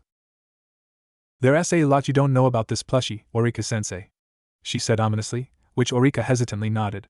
She grabbed the gold ball, and read the text written in black marker to give this gold ball to the Street Lottery Committee in Konoha for your free grand prize, a date with Naruto Uzumaki at the age of legality. Because why not? Without even a second's notice, Eureka jumped off the stage and used an earth jutsu to make a pillar appear from under her, shooting up and out of the underground facility towards the surface. Kana's sweat dropped at the ugly, brown monstrosity before her. "Welp. We got a pillar now. Even despite that we're wanted missing Nin, and we're in the land of rice," she said before shooing away the other scientists to get back to work. Time skip, the event above happens during this time. A 12-year-old Naruto Uzumaki hummed to himself a jaunty tune as he made his way towards the Ninja Academy. A lot has happened during the 5 years since meeting the fabled Yuza Manifest System and the Shroud of Darkness, including his powers, which Kagaya briefed him a while ago. Apparently, his eye abilities are locked for now, as he doesn't need to use them for any reason at the moment, being 12 and all. His light and dark abilities are still at his beck however, so for now he'll have to make do. Only 4 more years, until Kachan will be released, Naruto said, excitedly. He couldn't wait for his surrogate mother to come to the real world. His mind was brought out of it as he saw the 3 people he dreaded meeting the most. The Namikazes. During his preteen years, Naruto has been around the estate less and less, until he finally couldn't handle it anymore and moved out. Much to his slight chagrin, no one in the estate seemed to notice, as he was already sparse in their time as a family. Naruto moved in at a spanking, new apartment complex that was built a few years ago at the top floor. It was fully furnished, with a comfortable couch, a nice TV with white decorated walls and wooden flooring. He had other rooms, like a few bed and bathrooms and other ones that took too long to describe in length. He only moved in, however, when he was 9 years old, playing at a jungle gym with Sasuke and Kiba. Flashback. A purple snake slithered up to Naruto with a purple envelope and a heart as an acting seal, with the words to Naruto-kun, from Hebeheim, insert heart here. Cautiously, Naruto took the envelope, not before the snake nuzzled his hand before poofing away. Sasuke and Kiba moseyed toward Naruto, who opened the envelope. Inside was a small note and a gold ticket. You have been granted a penthouse suite by a secret admirer at the Shinobi sector in Konoha. Congratulations. In the corner was a childish drawing of a heart in purple crayon, along with directions to the complex. Naruto scratched his head, confused, since he wasn't a shinobi yet, and the snake didn't make it much better. Having nothing better to do, he shrugged as he decided to investigate, Sasuke and Kiba deciding to follow. A few moments later, Naruto was in an elevator going to the top floor of the complex, along with Sasuke and Kiba. The elevator stopped with a ping and Naruto stepped out, moving towards the only door on the floor. A face scanner and a ticket reader was placed on the wall, and a mechanical lock barring entry to non-residents. Naruto fed the ticket into the machine as it took in Naruto's face. Sasuke and Kiba hung back, looking at the pottery and the red carpet, marveling at how soft it was as they laid on floor. The door opened and a pale hand quickly grabbed Naruto's small body, before closing again. Kiba and Sasuke could only angle their heads to see, before plopping down, the carpet too soft to move from. When Naruto no longer felt something pulling him, he quickly hopped on his feet, to meet the pale face of Orika, who had a gleam in her eye. In less than a second, she pulled Naruto in and hugged the small body while rubbing her cheek against his. Deciding that she meant no harm, Naruto dropped his guard and gave into the ministrations of the Hibi-Sannin, if the large amount of snakes pulling furniture into different rooms was any indication. And for the whole day, the two just did things. Well, they played with each other, and when Naruto was hungry, Orika would whip something up and feed him like he was a toddler. She would also give him hugs whenever she had the chance, and acted pretty much like a doting mother. Naruto was happy, and when it was time for Orika to go, Naruto's sad face tugged at her heartstrings. She almost wanted to drop everything and stay with Naruto forever, but her plans at Rice were too great at the moment. It didn't help that Naruto called her his Nei-chan, nor did it help when it looked like she just kicked the everlasting life out of his puppy, as his large irises watered up when she had her foot out the door. Giving one last hug, that lasted for 10 minutes, and with every shred of her willpower, she gave Naruto a goodbye and promised she would visit him again when she had time. Naruto held her to that promise, with a cute, but loud exclamation of Databeo, which made it 1,000 times harder to leave. But alas, she had returned to Rice. End flashback. Since then, Naruto has been getting occasional visits from the snake Sannin, who also conveniently had no clue that she was a missing Nin. Despite all the thanks he gave her, he couldn't live in the apartment quite yet, as his training and scrounging around to make a reel or two had kept him busy. Not to mention, it was in the shinobi sector of town, and he only got lucky because the guard that was on duty had taken a lunch break before the second person could take his shift. Anywho, it was through his busy schedule that Naruto picked up many hobbies and skills, like gardening from the nice lady at the botanical gardens and the farmers in the outskirts of Konoha. Since he was still technically a civvy, he had a free pass.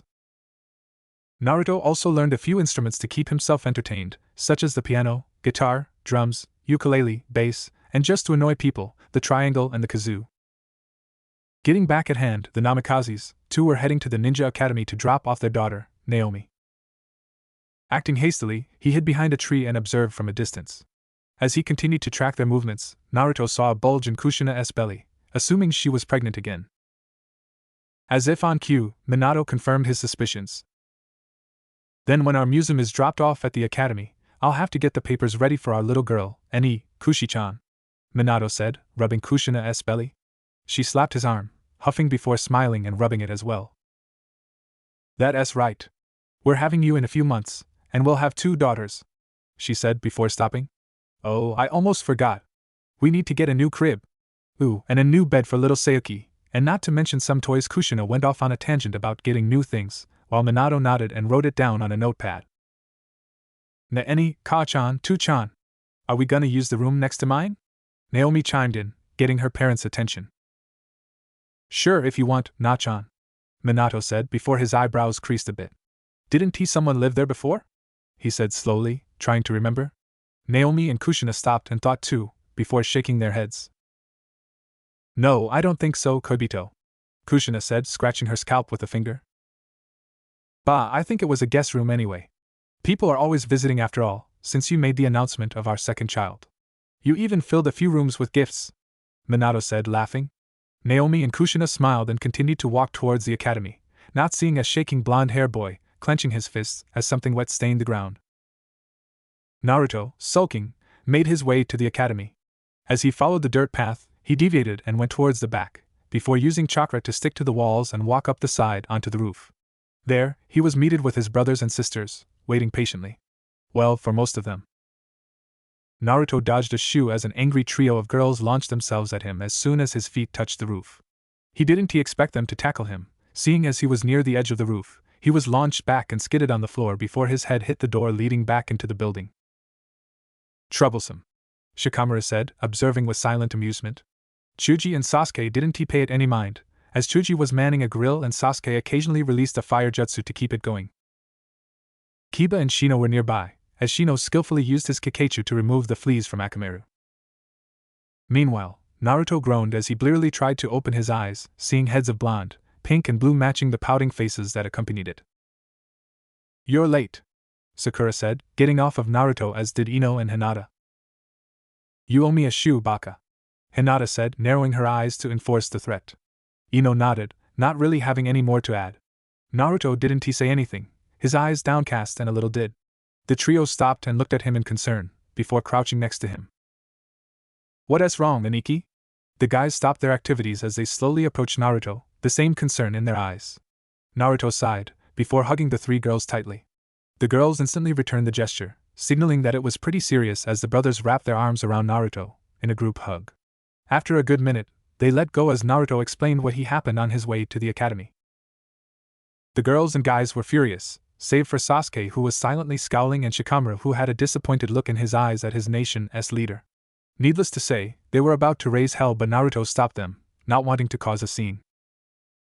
Reluctant, but listening to their brother's words, they stopped before doing anything too rash. With a small smile, Naruto went to class. Naruto entered the classroom with his brothers and sisters and took a seat next to the window, as his brothers and sisters sat on his side of the room. He noticed a few civilians and a few sons and daughters of ninja he knew wave at him. He smiled, waving back until the teacher entered the room. A tan male chunin with a horizontal scar on his nose and black hair entered the room, accompanied by a white-haired female chunin, each with a clipboard. Hello, and welcome to Konoha's Ninja Academy. This is orientation, so don't worry, you won't be here long, the man said. As you progress through the 4-year program, we as your homeroom teachers, the tan male said, gesturing to the female, will be your main instructors. Our goal is to help you get a leg up on the ninja program so that you may bring glory to Konoha and serve as our line of defense against foreign threats. The male concluded strongly. A few kids nodded, impressed by his words, before the white-haired female Kunoichi walked to the front. As my associate said, you are the people Konoha will turn to in a time of crisis. She continued, walking up and down the aisles. Your duty is to protect civilians, and Konoha's livelihood. Do so with strength, but only with necessary force.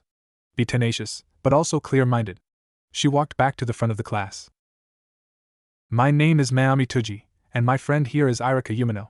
We will instruct you from here on out. The now identified Manami turned her head and nodded to Irika, who switched places with her. He brought out a clipboard. I will now do roll call. Say present when you hear your name. Just as he was about to start, the sliding door slammed open to a panting girl. Sorry I'm late, Irika and I. An orange-hair girl has arrived. Naruto pretended not to notice Naomi's late arrival, or her voice for the matter, as Irika ruffled her hair, before shooing her off. She went to a seat on the same level as Naruto and sat down. Naruto sighed before turning towards the window. Barring that disruption, I will now begin roll call. Irika began. As soon as the first name was called out, Naruto went into his mindscape. As time is different in the mindscape, a rate of an hour to a minute, Naruto had no problems tuning out the world. He opened his eyes as he saw his Kachan in all her glory.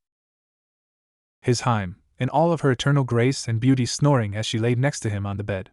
He blinked, confused, before remembering that his soul body was 20 years old, and his physical was 13. Shaking off the confusion, he summoned a clone and Kawarimi D with it. As the clone laid helpless, he decided to explore his mindscape, seeing as the only true boundary he got to was a few meters deep into the forest. So he started on his adventure. On the real world, Naruto was looking out the window, his head turned away from all means of communication, including from Naomi, surprisingly. But for the wrong reasons, of course. She detested him. Outright hatred. Her childhood hate for the blonde had manifested into something ugly, and he was all too wary of it, but not at the moment.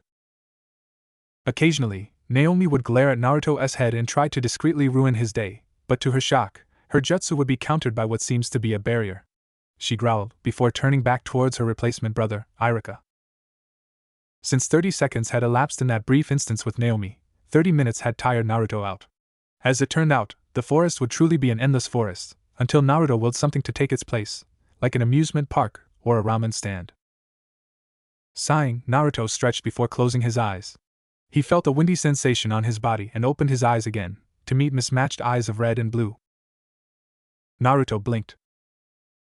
Oniichuan. The figure of a little girl launched herself at Naruto, sending him to the ground again, similarly to their initial encounter. Ack. Hitomi. Nisan needs to breathe. Naruto struggled, trying and futilely to paw the overly affectionate child from killing him, who had a killer grip. As Hitomi tried to bury her face into Naruto's chest after not seeing him for so long, a slender, gloved hand grabbed the hem of her clothes, and elegantly lifted her to the taller figure's face. You know, you should stop doing that from now on, before you kill Naruto-sama. The soft voice said, walking closer to reveal the tan beauty with yellow/blonde hair and a butler uniform. Naruto breathed a sigh of relief, before smiling at the butler maid person. "Thanks a bunch, Setsuna-chan." Naruto thanked, before he was clocked in the head by the now-named Setsuna. "Bibi Baka. Don't think I did this for your sake." She blushed, before huffing and turning her head as she crossed her arms. "And don't say my first name, you haven't earned that right. Call me Yamamoto-san from now on." She finished, until Hitomi decided to hug Naruto again, not so rough now. Oni-chan. You promised that you'd take me and Suna-chan to the real world. I don't like this place, the shrine is so blue. She pouted adorably, which Naruto laughed at her expression before hugging her, placing her in his lap. "Why don't we go today? I'll be done with the orientation for academy in an hour or so why not?" Naruto proposed, as Hitomi cheered. Naruto looked at Setsuna and extended the same offer. "So why not, Setsuna-chan? You, me and little Hitomi here." Naruto received a light punch to his chest. "On the town for the day?" Setsuna blushed up a storm. "WHWHWW what are why are you trying to people here, Baka?" she stuttered. Naruto decided to continue to tease her, lifting Hitomi and putting her to the side. He walked up to her, as she froze by the sudden proximity as he grabbed her slender hands. Naruto removed both gloves and placed them in his pockets, to feel the smooth, dainty tan hands of the exotic beauty. She shivered in delight as he moved one hand to her cheek and looked her lovingly in the eyes. "I want to spend the time with you, Setsuna-chan." She was too much in shock to properly reprimand him, so he continued. "What's so bad with spending time with little Oemi?" He leaned close and his mouth moved to her ear. "Ne Koibito, let us go out today. Our daughter wants us to," Naruto said, knowing what it did to her. KKKKKKKKK Koibito. DDD daughter? What? Her mind was racing a mile a minute as spirals replaced her eyes and her face was supported by both of her hands, a blush spreading across her tanned face. "So Simon. Honey." Steam rose from her face. "Darling." Her hands released her head as they hung limply. "My wife." She couldn't take it anymore, as she fell backwards as if fainting. Naruto caught her and eased her slowly to the ground, much to Hitomi's interest, wondering what her Oni-chan was doing. Naruto went in for the kill. As little as Setsuna was still conscious, Naruto brushed a stray blonde hair away from her face and kissed her cheek. "My beloved." He kissed her forehead this time, and she was out like a light. Naruto truly loved the butler maid, and her tsundere personality made it all the more appealing to tease her. He felt the tugging on his shirt. "Oni-chan?" Hitomi asked, tilting her head cutely. Naruto chuckled before scooping her into his arms and carried her like an airplane. Her giggles and screams of excitement filled the room as he slowly stopped, kissing her forehead. "We'll spend the day today, precious Imoto," he said, making her smile a megawatt grin. "But first I have to return to the real world and get a few things done, alright?" Naruto noticed her downtrodden expression but gave her a final hug. "It won't be long, Hitomi. Wake up Setsuna-chan for the time being and tell her what's going to happen. Can you do that for me?" With an from his surrogate sister, he bounced over to Setsuna and started to shake her to get her to wake up. Naruto shook his head, a smile staining his lips as he vanished from the mindscape. As Naruto slowly returned, he shook himself awake and smiled, although the transition from a 20-year-old to a 13-year-old left him woozy for a few seconds. Going through reverse puberty felt like a pain and a half. "Naomi Namikaze Uzumaki?" Irika said, looking at her. "Hoi!" she responded, smiling. Finally, Irika read the final name on the list, his eyes widened. "Naruto Namikaze Uzumaki!" he exclaimed, not knowing that the Hokage had another child, an older one at that. Most of the attention was turned to him, as it was dead silent. Naruto rose his hand. "Present," he said lazily, before looking out the window again. There was silence for a minute before Irika broke the silence. "Well then, that'll be all then." Irika, still in disbelief. Manami too had a look of disbelief, but recovered faster than her compatriot. "We'll now pass out these ID cards for you so you'll be allowed admission into the building. Can't have a stranger waltz in here," she said, passing out their respectable IDs. Soon after, the bell rung and they were dismissed. As the kids started to shuffle out of the door, the Konoha 9 exited the room in their own stylish way. Sasuke vanished in a fire shunshin, Chuji and Sakura melted into the woodwork, Hinata and Kiba dived out of the window, Shikamaru walked into the shadows and disappeared, Ino and Shino disappeared in a scatter of flowers and insects, respectively, and Naruto vanished in a flash of light, stunning the remaining students who were unlucky in the light show. Naomi could only grit her teeth, missing her opportunity to get at Naruto. Naruto appeared at the park located near the academy, placed strategically for the ninjas to burn off their energy during recess or after school. It was sunset, as the orange color tainted the skies and clouds floated on by. There was another park on the other side of the school for civilians, but the ninja and civilian kids didn't care for that. Standing in the middle of the sandlot, he looked around him and noticed that no one was there, not noticing Naomi, who just walked out the door. Deeming it safe, albeit he probably should have been more discreet, he started to do an incantation. "O Kami, you who reign in Takamijihara, hear my call. My mind is thirsty, my soul is willful, and my heart is aching for companionship, as I wish to summon the two beings inside of me," Naruto said, as a beam of light shot down from above him.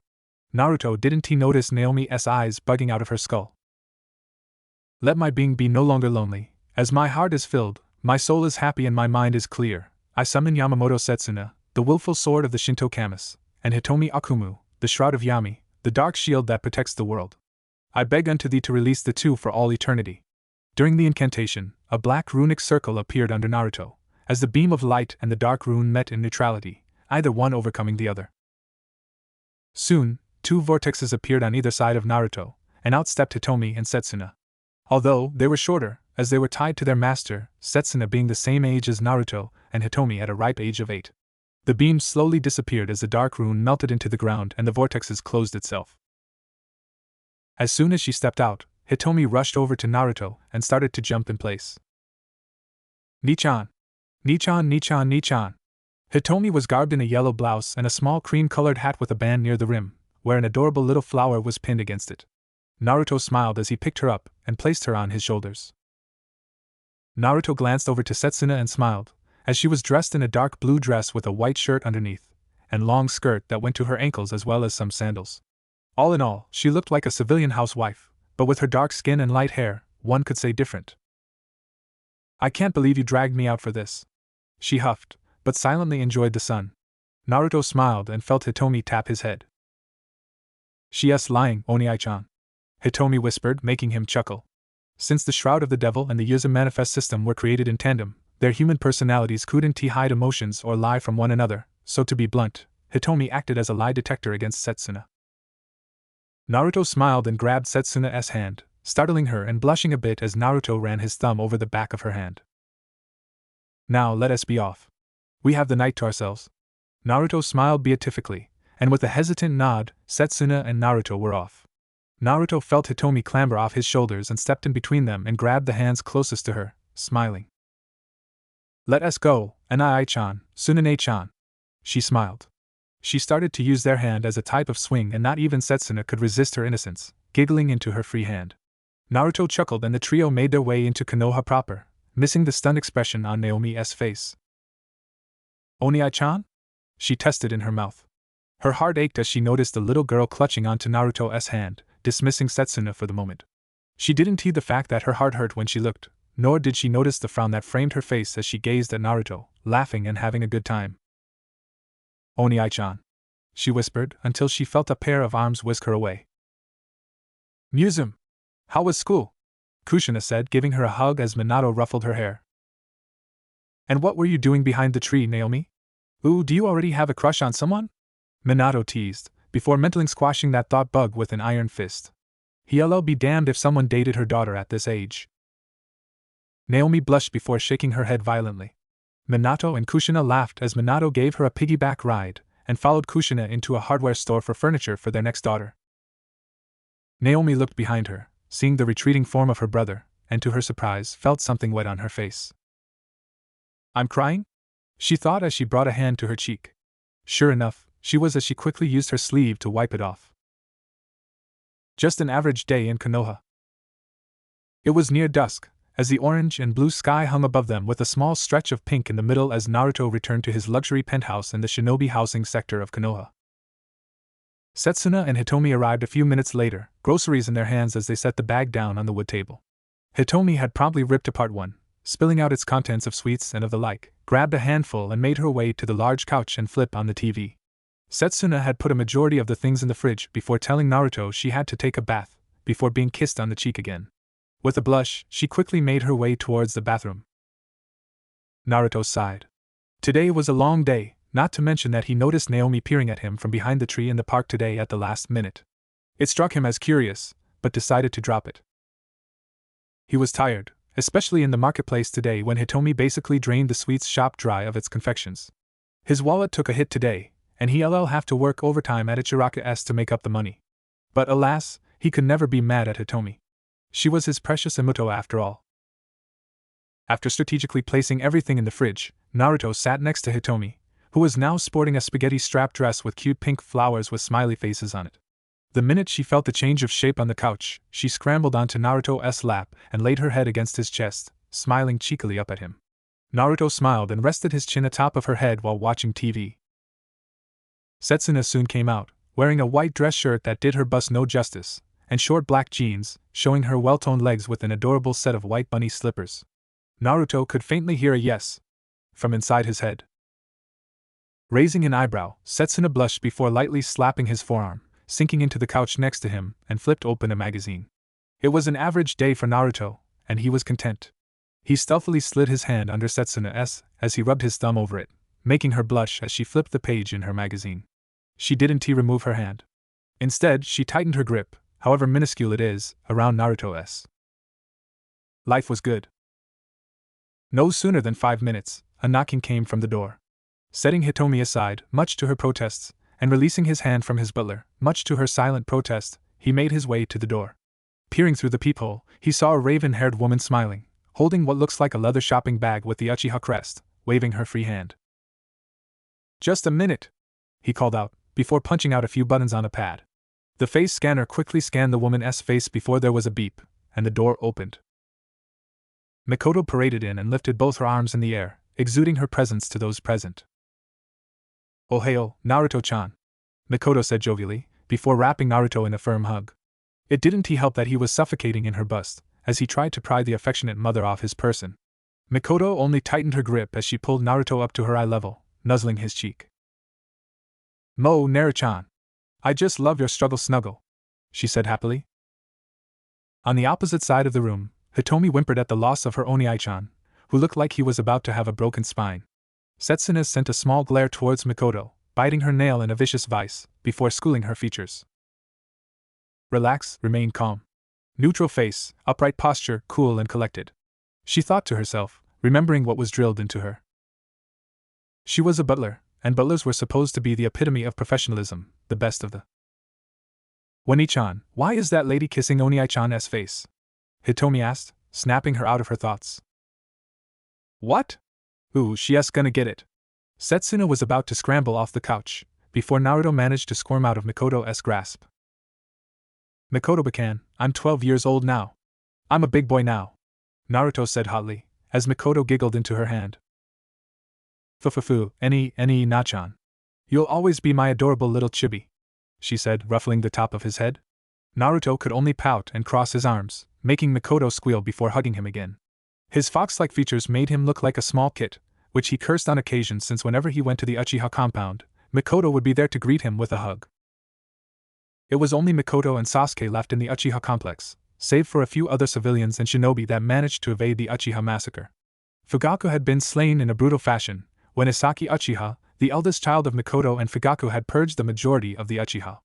Isaki had spared Mikoto and Sasuke, as an act of mercy, telling Sasuke to live free, before she vanished. The civilians and ninja that were spared were mainly envoys who weren't around when it happened, as they were in other villages to sell their wares or act as liaisons between the villages, or were on vacation. When they returned, they were shocked to see the ghost town of the former mighty Uchiha. Being the widow of the clan head, Mikoto was elected as the current Uchiha clan head, with Sasuke as the heir instead of Isaki, who was placed as a missing nin in the bingo books, listed as S rank. Through strenuous operations, they're slowly making recovery for their loss. However, it was soon discovered that a large amount of the slain Uchiha had their eyes removed during the autopsy, that sent the bureaucracy of Konoha wanting her head, implying that she had taken the eyes. Mikoto and Sasuke knew she wouldn't, as she was crying openly when Isaki and the two met. Nonetheless, Naruto had been invited for dinner at the compound, courtesy of Mikoto and Sasuke, who wanted to meet the little Foxy-chan and the other who wanted to hang out with his bro, respectively. It struck Naruto as odd, when he heard Asaki had done something so heinous. He remembered her that she would play with him when she was off duty from NBU. Flashback. A 6-year-old Naruto sat on a swing by himself on the Hokage monument, after dealing with his troublesome family. Minato and Kushina had taken Naomi out for a family outing today, as it was their birthday. In a typical fashion, he was alone as they didn't bother to tell him, or rather, they didn't want him there. Naruto idly swung his feet back and forth as he looked up at the starry night. The moon looked as illustrious as it did as always, as he pulled the collar of his yukata. It was a pale blue, with white lilies as a design. His sash was loosed a bit, to allow the V-neck of his yukata to droop. Naruto continued to admire the night, as the Kyuubi festival was happening down below when he felt a gust of wind. Shivering, Naruto pulled on his sash to keep himself warm, before he felt a pair of warm hands on his small shoulders. The hands started to roam down towards his arm, before rubbing them, making Naruto relax from the menstruations. He looked up and saw a pretty pale-skinned beauty, her hair pulled into a ponytail as her onyx eyes bore into his sapphire blue, with a minute smile before her face reverted to a neutral expression.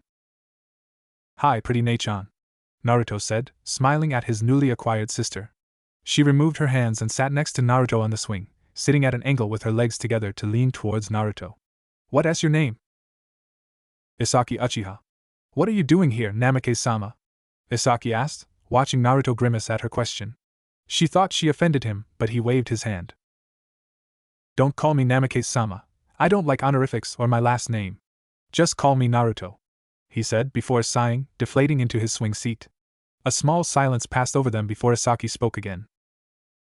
"Okay, Naruto-san. Why aren't you spending time with your family?" she asked. Naruto's eyes darkened a bit.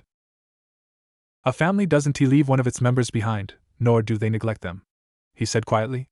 Isaki nodded minutely, confirming her suspicions. Often when she was at home, Mikoto would go into a tirade about how Kushina wasn't taking care of little Naruto-chan, before her attention was brought elsewhere.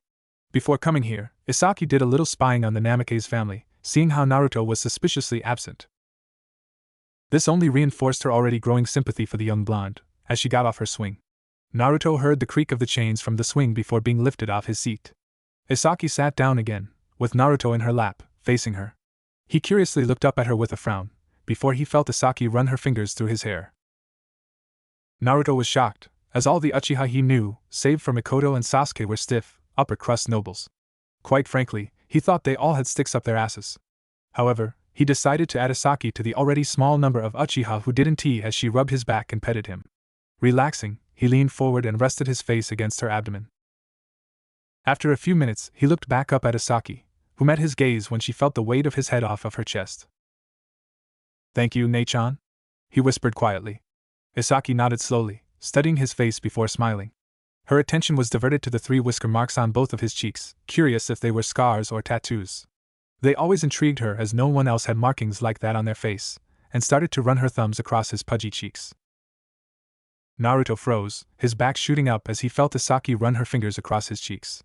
Try as he might, he couldn't move as he felt something well up from his throat. Isaki watched in rapt attention as a wide-eyed Naruto surprised her at his sudden lack of movement. She was about to stop before she heard it.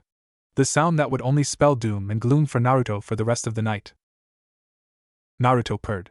And it only got louder as Isaki continued to brush his whisker marks. Naruto was apparently oblivious to the sounds he was making, as his mind was turning into mush under the pleasure he was feeling. Isaki's own eyes widened as she gasped a little, her eyes getting a bit starry-eyed at the magnitude of kawaii Naruto was outputting. On her inner kawaii scale, Naruto's purring was off the charts, as she let out a very quiet squeak. Squee. She promptly tucked Naruto, a very still and complacent Naruto, who was trying to gather himself, and ran off with him under her arm, heading towards ANBU HQ. It was all girls' night at HQ, and she just had to bring her new toy. Shit. And Mikoto stopped ruffling Naruto's hair, as she placed her bag on top of the kitchen counter. Any Naruto-chan. I'll make you dinner today, Mikoto said with a closed-eyed expression, before noticing 2 foreign presences. Hitomi and Setsuna. She eyed critically at Hitomi, who whimpered and dove onto the couch at her fierce expression, and then moved to Setsuna, who flinched. Naruto-chan, who are these 2? She said, her gaze lingering more on Setsuna before turning to Naruto, who laughed sheepishly. Naruto made his way around the couch, grabbing Hitomi and Setsuna by the hands to properly introduce them to Mikoto. "This is Hitomi, my new Imuto," Naruto gestured at the shy girl, who hid behind Naruto's leg, occasionally peeking from behind. "And this is Setsuna, my butler?" He gave Setsuna a curious expression before she coughed into her hand. "My name is Yamamoto Setsuna, Naruto-sama's butler, Mikoto-sama," she said professionally, bowing deeply before raising her head again. Mikoto raised an eyebrow. "Ho, a new sister and a butler, Naruto?" she said. Naruto noticed the lack of honorific and the use of his full name, showing how serious this was. Naruto nodded. "They're really sentient objects, but they took on a human form," he said, noticing the look of surprise on Setsuna and Hitomi further sinking behind his leg. Mikoto adopted a suspicious expression, before sighing. "Well, alright, I guess," she said astutely. "But Naruto-chan, you have to tell me this earlier." "Mo!" She whined like a child, stamping her foot. Naruto chuckled nervously. "Sorry, Bachan. It slipped my mind.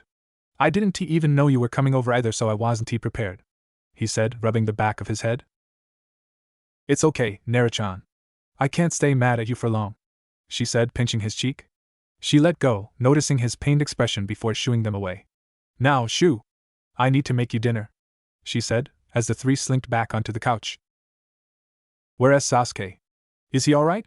Naruto asked from behind the couch, his attention glued to a documentary on how ramen was made as Hitomi and Setsuna peeked from the top, looking warily at the Uchiha matriarch.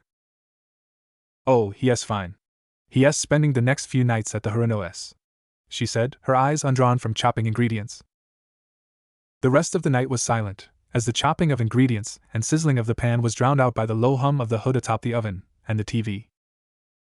"Is it a good idea to tell her what we really are?" Setsuna whispered, drawing Naruto's attention away from the TV. He saw her and Hitomi's worried expression before he mussed their hair. Ma, it's fine. You can rely on her to keep a secret," he said, as the two females sighed. "She's sky, Oniai-chan." Hitomi whimpered adorably, before Naruto laid her across his lap. He tickled her tummy as she giggled uncontrollably. Now, turn that frown upside down, Imuto," Naruto said with a smile. With a pout, Hitomi removed herself from his lap and laid her head against his side. He then turned to Setsuna, and with a predatory grin, pulled her head onto his lap. Confused at the sudden interaction, her eyes went to Naruto's face, who with a smile, ran his hand through her hair. She was about to retort before Naruto placed a finger on his lips with a silent shoo. She relented, and rested on his lap as he continued to play with her hair. After a while Mikoto called them to dinner, before Naruto had excused himself to wash his hands. Hitomi and Setsuna went to follow, before Setsuna felt a hand on her shoulder. She turned around to face Mikoto with a hard expression, as Naruto and Hitomi disappeared into the bathroom and shut the door. "Now listen here and listen well. I know Naruto loves you and the other chibi dearly," Setsuna blushed at the word love, despite having an indignant expression. "But understand that if you hurt him, I will have your head. You probably know what he has been through, but understand this." Mikoto went closer as Setsuna walked backwards before her back hit the wall. With a thump, Mikoto's arm shot out and struck next to her ear, earning her full attention as her eyes projected fear. "I have a very particular set of skills I have acquired over a very long career in ANBU. Skills that make a potential nightmare for people like you." Mikoto's hair started to cover her face, leaving only her eyes visible. A black miasmic aura started to radiate off her being, spelling death should you cross her. "If you treat Naruto well, that'll be the end of this talk. I won't bother you, I won't confront you. But if you don't, I will look for you, I will find you, and I will kill you." To end her point, her eyes glowed blood red as her Sharingan spun furiously, promising sudden death. Setsuna could only nod quickly, hoping that appeasing the demon in front of her will make it go away. Just as quickly, Mikoto reverted back to her normal appearance, as it never happened at all. "Good. We're on the same page then, I'm glad to hear it," she said happily, before returning to the kitchen to plate up the food she cooked. Setsuna slowly slumped to the floor, her head down as the bathroom door opened. "Your turn, Suna-chan," Naruto said as Hitomi followed him. Hitomi's right. She's scary, was all that was going through Setsuna's mind as she proceeded into the bathroom. After dinner, Naruto said he had to do something as he bid Setsuna and Hitomi goodbye, as well as Mikoto, who made her intentions apparent when she said she'd be staying over until Sasuke returned to the compound. Naruto changed his attire to a blank white shirt and faded blue jeans, while wearing a black hoodie and sneakers made by Sure Nike. Their slogan, "Just Kill It," had always amused Naruto. Naruto started running up the wall with his chakra before jumping over the rooftops of various buildings, sometimes alternating to tree branches if there was no more building to jump over. Eventually, he reached his destination, having always visited every 2 months. The Namikaze household. He sighed as he went to the base of the building, the wall that would lead to the window to his bedroom. Using his chakra, he walked up the wall and propped open the window, and set a foot on the windowsill before he saw the 3 people he thought he wouldn't meet. Not this early. His former family. Naruto met their gazes before exhaling slowly. Well, shit. Earlier. Dinner's ready! Kushina shouted aloud as she finished adding some garnish to the ramen she was making. 3 large cylindrical pots were occupying the stove as she ladled some noodles, pouring it over with some broth and topping it off with some meat and vegetables. 3 minutes later, Minato came clunking down the stairs while Naomi practically bowled him over, shoving him hard against the railing that he fell through the gaps.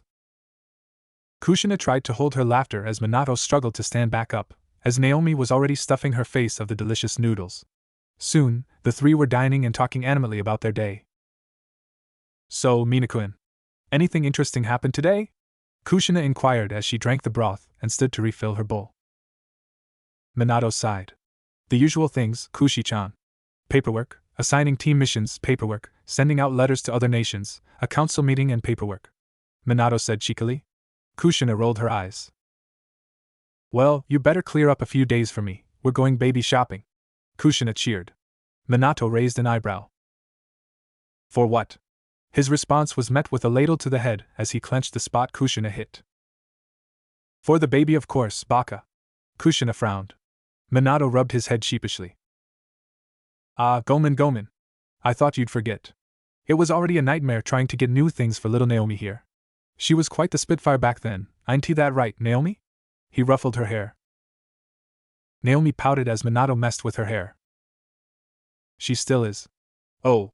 Have you found a boy to crush on yet? Kushina teased, making Naomi blush. Minato gasped. Kushina. I'll be damned if some little runt takes my only child away. Minato emphasized by slamming his fist on the table, making Kushina's bowl splash some ramen and broth on her clothes. Her eyebrow twitched. Naomi flinched, but Kushina and Minato didn't notice. Well, that won't be the case in a few months now, wouldn't it? We have baby number 2 coming along soon. Kushina patted her bulging belly.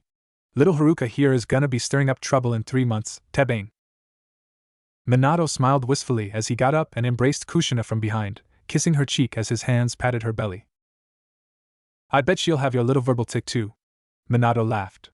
Kushina reddened in embarrassment. You better not have jinxed it, TME. I tried hard to hide it. Databane. Kushina mumbled the last part, much to Minato's secret amusement. However, Kushina saw and her chakra chain started to dance behind her. Quickly, Minato bolted from the kitchen. Get back here, Minato! Kushina gave chase, leaving Naomi alone in the kitchen as bangs and girlish screams echoed from the house. She sighed. Oni-chan, Naomi whispered, making circles with her finger on the table, looking sad. After a brief stint of silence, Kushina dragged Minato back into the kitchen by the collar as he stretched his arms to Naomi. Naomi-chan! Help 2-chan! Help! He cried before Kushina bopped him again with the ladle. To their surprise, Naomi stayed silent before getting up from her seat and going upstairs. The couple paused as they looked at each other, before untangling themselves and followed Naomi. Naomi reached the top floor as she walked past her bedroom door, going to the end of the hall. Kushina and Minato followed, looking uneasy as this was something new for how Naomi was acting. Reaching a window, she turned to face the door which she knew used to be Naruto's. It was a blank door, looking similar to all the other guest rooms.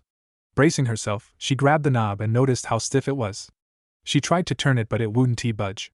A seal made itself visible on the doorknob and the door itself, much to her surprise. Minato came from behind, inspecting the seals. A lockout seal and an event seal? Minato remarked as Naomi turned around. What do those seals do, 2-chan? Naomi asked as Kushina bumped in to explain. Well, Naomi, a lockout seal is a seal that's designed to prevent intruders from entering a certain area. Kushina pointed to the doorknob. In this instance, the door is prevented from opening by normal means, She moved her eyes to the event seal.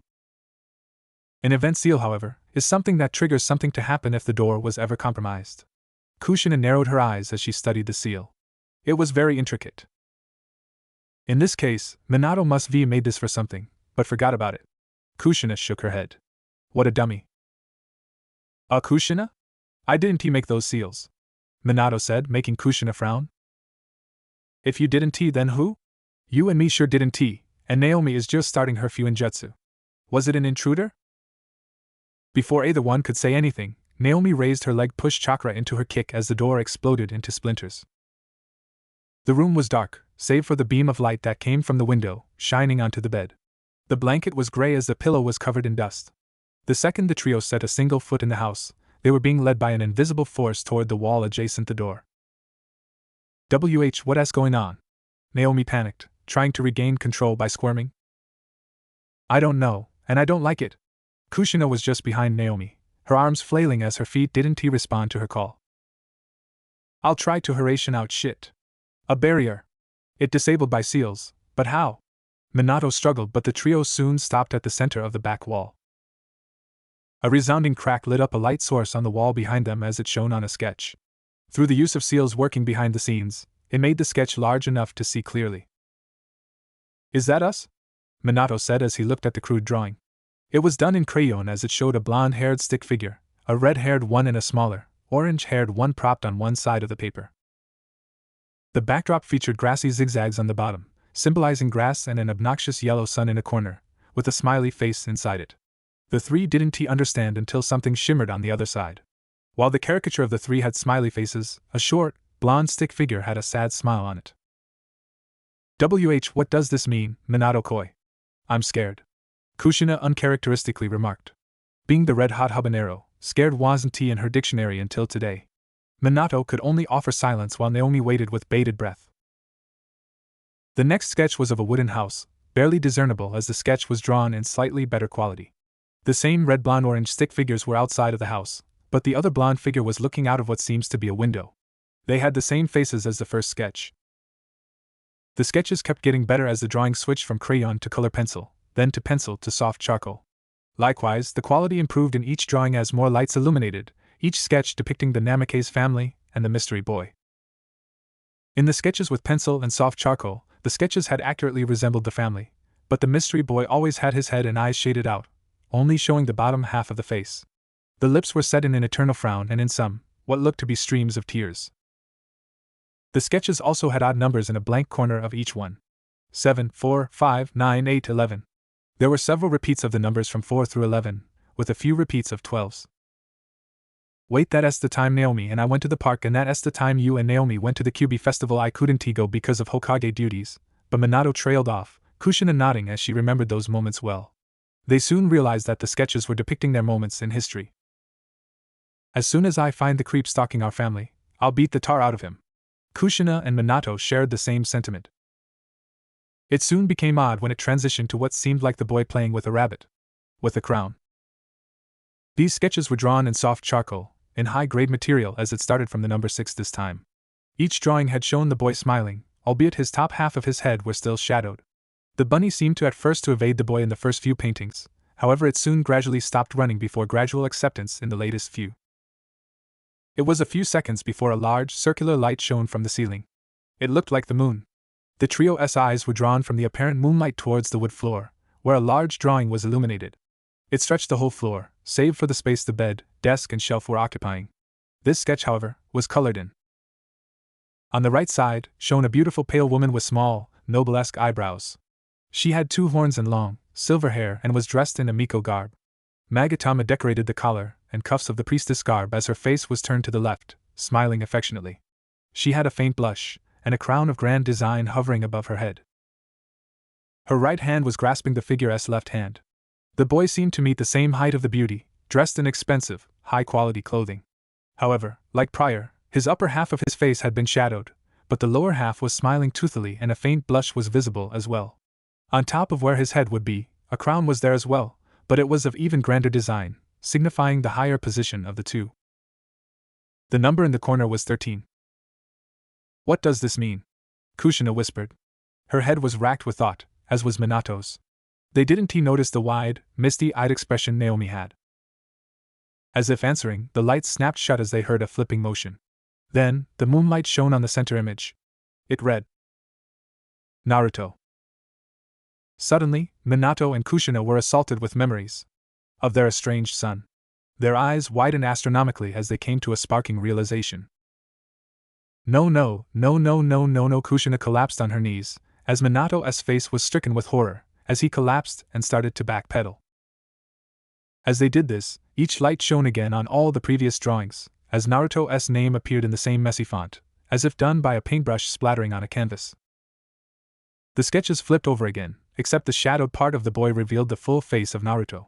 It stung the three, especially the ones that looked like Naruto was crying, and it got progressively worse as Naruto's sketches improved, since they captured more detail of his anguish. The final sketch, of the woman and Naruto smiling, made their heartstrings twinge, before each sketch faded into nothingness. The three were silent, save for their sobs before a clunking sound came from the window. Their eyes widened when the window was pushed up and a foot landed on the windowsill. A body followed the foot, as did a blonde mop of hair. The person looked up for a few seconds, before exhaling loudly and muttered something. Well, shit. Oh, make. The girls were talking about how their day went in the ANBU HQ. Strictly speaking, the women of ANBU had this certain HQ locked in for their girls' night out. The male ANBU were relocated, as for their own safety, since angry women spelled certain doom for anyone who came at an inopportune time. Especially when it was that time of month for some. Ugh, I swear, Yuta and Rika should get together already, Yubigo exclaimed. Her lower half of her body was underneath a low-rise table, where there was thick, fluffy material hanging from the already short table as a plate of snacks covered every inch of the table. They're so cool with it. Especially Rika, with the eye patch. Anko shared her sentiment, as she sat adjacent of Yubigo. She rested on her side as a pillow supported her elbow, supporting her head as she watched the large television. Maybe I should get one. Don't be ridiculous, Anko. I remember, when we were kids. You were a Chinibi too. When you came to class dressed in a black ninja outfit and said that you were, and I quote, beware, peasants. Mystic Shadow Nin, Mitarashi Anko shall protect from the shadows. Because you thought the ANBU before were cool. I couldn't stop laughing. Yugigo remarked, snickering when Anko blushed, before kicking Yugigo from under the table. Yu Urasai. That was only a year in school. She blushed in embarrassment. Ma. It's okay, Anko. I thought it was adorable. Kumiko Natashi comforted Anko, rubbing her back in silent support as she smiled. She had a braided hairstyle with innocent eyes and a pale face. Ha! That was the funniest shit I've seen all year that time. You had a red scarf wrapped around your mouth and everything. Aika Satondo laughed, nudging Yugigo with her elbow. She had a tan complexion, with sharp eyes and pouty lips. Anko was about to unleash hell when the door suddenly slammed open. The four ANBU snapped to defensive positions when Isaki stormed in, closing the door with her foot with Naruto in tow. He had fallen asleep at some point. What's up, Isaki? Why do you look like you found Konoha's eighth wonder of the world? Yugigo asked, her eyes drifting to Naruto's sleeping form. And who's the runt? He's Yandame-sama's son, Naruto, Isaki said while laying him in her lap. Huh. He looks like a cutie, Anko remarked offhandedly. Why's Naruto here then? Aika gasped. Isaki! You didn't kidnap him, right? She said with a faux shocked expression. Isaki-san. I expected better. Stealing a little boy, look at how innocent he is. Kumiko crinkled her eyebrows, her eye showing disapproval as she frowned. No, I didn't kidnap Naruto. Watch. Isaki said loudly, before showing them and motioning them closer with her hand. Raising eyebrows, the four leaned in as Isaki maneuvered her index fingers to Naruto's cheeks. Look! Do you see these markings? They look like whiskers, right? Isaki said giddily. The four raised an eyebrow before look at each other, nodding slowly. When I rub them, he purrs, Isaki said, her eyes gleaming as she slowly moved her thumbs over Naruto's whisker marks. Her eyes sparkled as they touched his cheeks, and she started to brush them horizontally. What a crock of sh! Wait, what? Aika was about to call Isaki out, before she heard a guttural noise from the tot. He's actually purring. The Fu Anko was about to finish, before Yugigo shoved her hand in Anko's mouth, her eyes never leaving Naruto. He continued to purr, much to the 5's delight. Isn't he adorable? Isaki said, as the other four ANBU crowded around Naruto watching with fascination. However, Naruto only amplified that feeling when he turned around, making grabby motions with his hands. His hands landed on Isaki's clothes and he pulled himself in, snuggling to them as his legs kip up into his belly, and his hands bent, like a fox. All of the ANBU, save for Isaki, squeaked in delight, as their kawaii meters shot out of the roof. Yes. Anko started. So. Kumiko with the assist. Damn. Aika with the pass. Good it. Yudugo, with the slam dunk. The other three joined in the shout, as they poured over Naruto. Look! He's waking up. Shoo! Isaki harshly whispered as Naruto started to stir. He looked up, meeting 5 pairs of eyes as he blearily made out the faces. So many pretty Nei-chans, Munya, Naruto sleepily said as he smiled, going back to burying himself into Isaki's soft clothes. There was dead silence, before the group broke out in whispers. Isaki, I think you really have found Konoha's 8th world wonder. No! Konoha's greatest world wonder, Anko said, her eyes wide. Weaponized cuteness, Yudugo said, her eyes sparkled. That's dangerous, Sasaki. It made me break character. Aika replied, her hand over her face as her irises shook in their sockets, shocked by the effect the little run had. He's just like a fox. Kumiko gushed, bringing the whispers to a dead halt. Just as sudden, Yudugo dived out the window and ran, heading towards the marketplace. The other 4 didn't notice as they were entrapped in Naruto's purring, before Yudugo came back 5 minutes later. With a plastic bag. Girls. I think I may have the weakness to women in my hands, Yudugo said ominously, as she kneeled with the bag. What, as if he wasn't he already? Aika asked, too engulfed at Naruto. Here, watch, Yudugo set the bag down, before opening it. PJs? Anko said as she grabbed a panda one out of the bag. Isaki was too busy, being a mother hen at the moment. Full-body animal PJs. They were available at a flash sale at the festival today. Yudugo fished out a certain orange one, which drew the other 4 ANBU's attention due to its bright color. Yudugo smirked deviously before unfolding it, revealing a fox PJ. It had the pointy ears on top and 9 tails at the bottom, a hole for the face and a zipper on the side of it. Isaki quickly snatched it, boring her eyes into each of the 4, her Sharingan spinning. This is truly the greatest thing to come to Konoha, Isaki said wisely, the other 4 nodding sagely. We must use this at once, Isaki said before the 5 started to fantasize at the imagery. Quickly, the 5 had nosebleeds. 10 minutes later. Armed with a video camera, tissues and other items, the 5 ANBU returned to a sleeping Naruto. Earlier, the 5 had cleared out a room with its furniture, having prepared the room that covered the floor and mattresses. The 5 were dressed in their nightwear, each sporting some pretty racy lingerie as they came to retrieve Naruto. Carefully treating him like glass, they diligently made their way to the room and set him softly in the middle. The bag of pajamas sat in a corner, as did a large bag of snacks. A TV stretched the wall as the 5 sat around him in a circle, giggling. This is the best night ever, Yudugo pipped, much to her support of her fellow ANBU. Quickly, the 5 stripped Naruto to his boxers, blushing slightly as they thought of how much a bad time this'll be if someone were to see 5 ravenous young women stripping an adolescent. Shaking it off, Kumiko unzipped the fox pajama before Aika had put Naruto into it. Successfully putting Naruto's arms and legs in, as well as his face without waking him up, was an achievement in itself, as Isaki zipped the zipper. The 5 stared in awe as Fox Naruto lay asleep, curled on the soft cushiony mattress. All the while, being videotaped. The 5 were now debating who gets to pet him. Picking straws, the order was decided as Aika, Anko, Kumiko, Yudugo and Isaki, much to her dismay, and before they could break, Naruto started to stir. The 5 froze as Naruto sat upright, rubbing his eyes from the crust sleepily. As to their infinite fascination, the fox ears on the pajamas seemed to twitch, and the 9 foxtails dance, as if they had a mind of their own. How does he do that? Kumiko whispered, but didn't he get a response? The 5's cuteness meters were already blowing up. And then Naruto mumbled as he saw 5 young women look at him adoringly. The video camera was left forgotten as it recorded every interaction. Who are you? Are you my new pretty Nei-chans? Naruto said. Hearing his voice amplified the drunk on cuteness expression the girls had on as they approached. Dia, Aika said, much to the shock of her colleagues. The cold-hearted, tough as nails Aika, reduced to this. The other four thought as Aika pawed her way to Naruto and picked him up. She smiled gleefully as the now fully awake Naruto looked in confusion at the lady. "Ano, nice to meet you, Nei-chan. I'm Naruto, what's your name?" Naruto said, complete with head tilt. Aika squealed and pressed Naruto into her already large cleavage as she hopped in joy. "Can we keep him? Can we?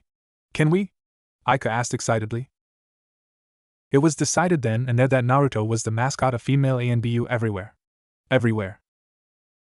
The night was then filled with debauchery, as the 5 girls drowned themselves in eternal bliss. Naruto was being manhandled by 5 women, each trying to earn his affection. Naruto eventually had been swapped through many animal costumes. Baby bear, panda, cat, dog, squid, which brought many shivers of insane sensual pleasure up their spines, and a plethora of other animals, doing each of their respective sounds. The camera got a good amount of solo shots of Naruto being baited and being cute, and before they knew it, the 5 were tuckered out. So was Naruto, who was back in his fox outfit because it was too cute to not put back on. Naruto started to get sleepy again, and as he started to go to sleep on the mattresses that were strewn about, the 5 ladies positioned themselves around Naruto. Enko and Aika had claimed his arms whilst Kumiko and Yugoto snuggled into his legs. Isaki had the honor of acting as his bed as she was underneath Naruto.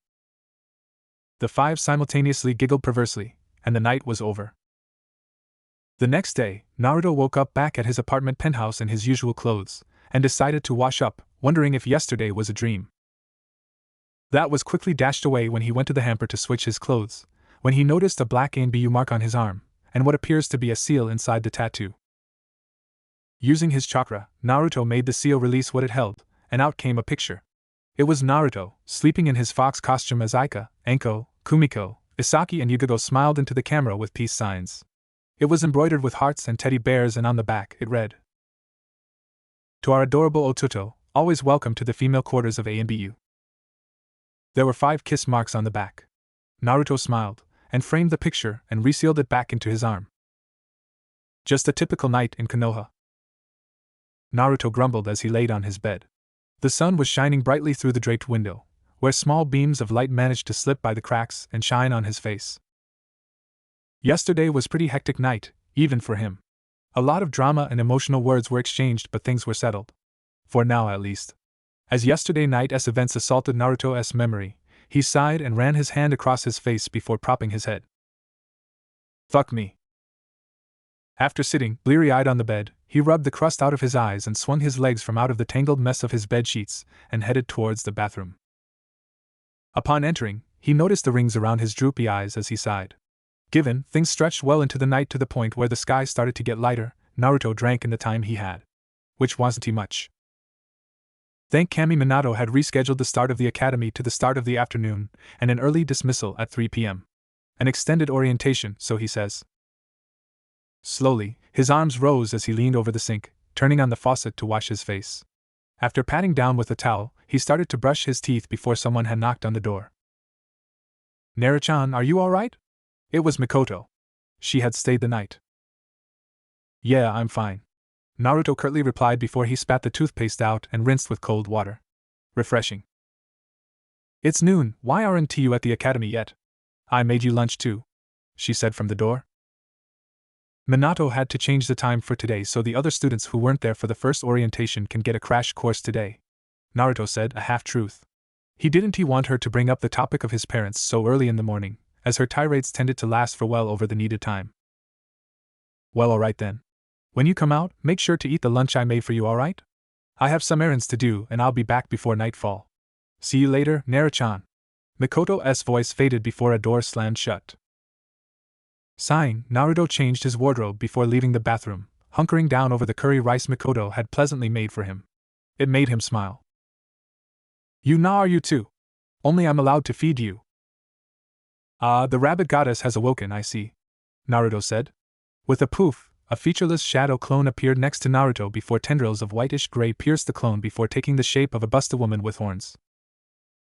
Immediately, Kagaya had glomped Naruto off the chair, luckily having put the fork down during that instant. It would be a shame if he was injured by a kitchen utensil. "Ha ha, this smell," Kagaya breathed deep as Naruto tried to push her head away. His hands magically slipped away like oil as she pressed her face into the crook of his neck. "The smell of my Sochi, my Naruto," she breathed deep, getting drunk on his scent as Naruto could feel his already minuscule chin hair being cut down by her horns. Naruto had the sudden thought of the Usagi no Megami as a bull in an arena and he as a matador, waving around a red cloth as the woman charged and lodged herself onto the side of the arena. Naruto snorted before his attention was drawn again to the hungry-looking Kaguya, their faces inches away. "I need more of this smell," Kaguya demanded as her nose pressed painfully onto his. "I can't get enough," she snarled before she was met with a swift chop on the head. "Settle down, Ka-chan," Naruto deadpanned, as Kaguya crouched on the floor, massaging the lump that had grown in the middle of her horns. "It really hurt." "Yusochi, why did you hit Ka-chan?" she whimpered, giving him doe-like eyes. Well, as much as she could. She didn't have any pupils, so really it just looked like she had tears in her eyes. Naruto shook his head as he massaged her scalp, making her purr, as she playfully nuzzled into his hand.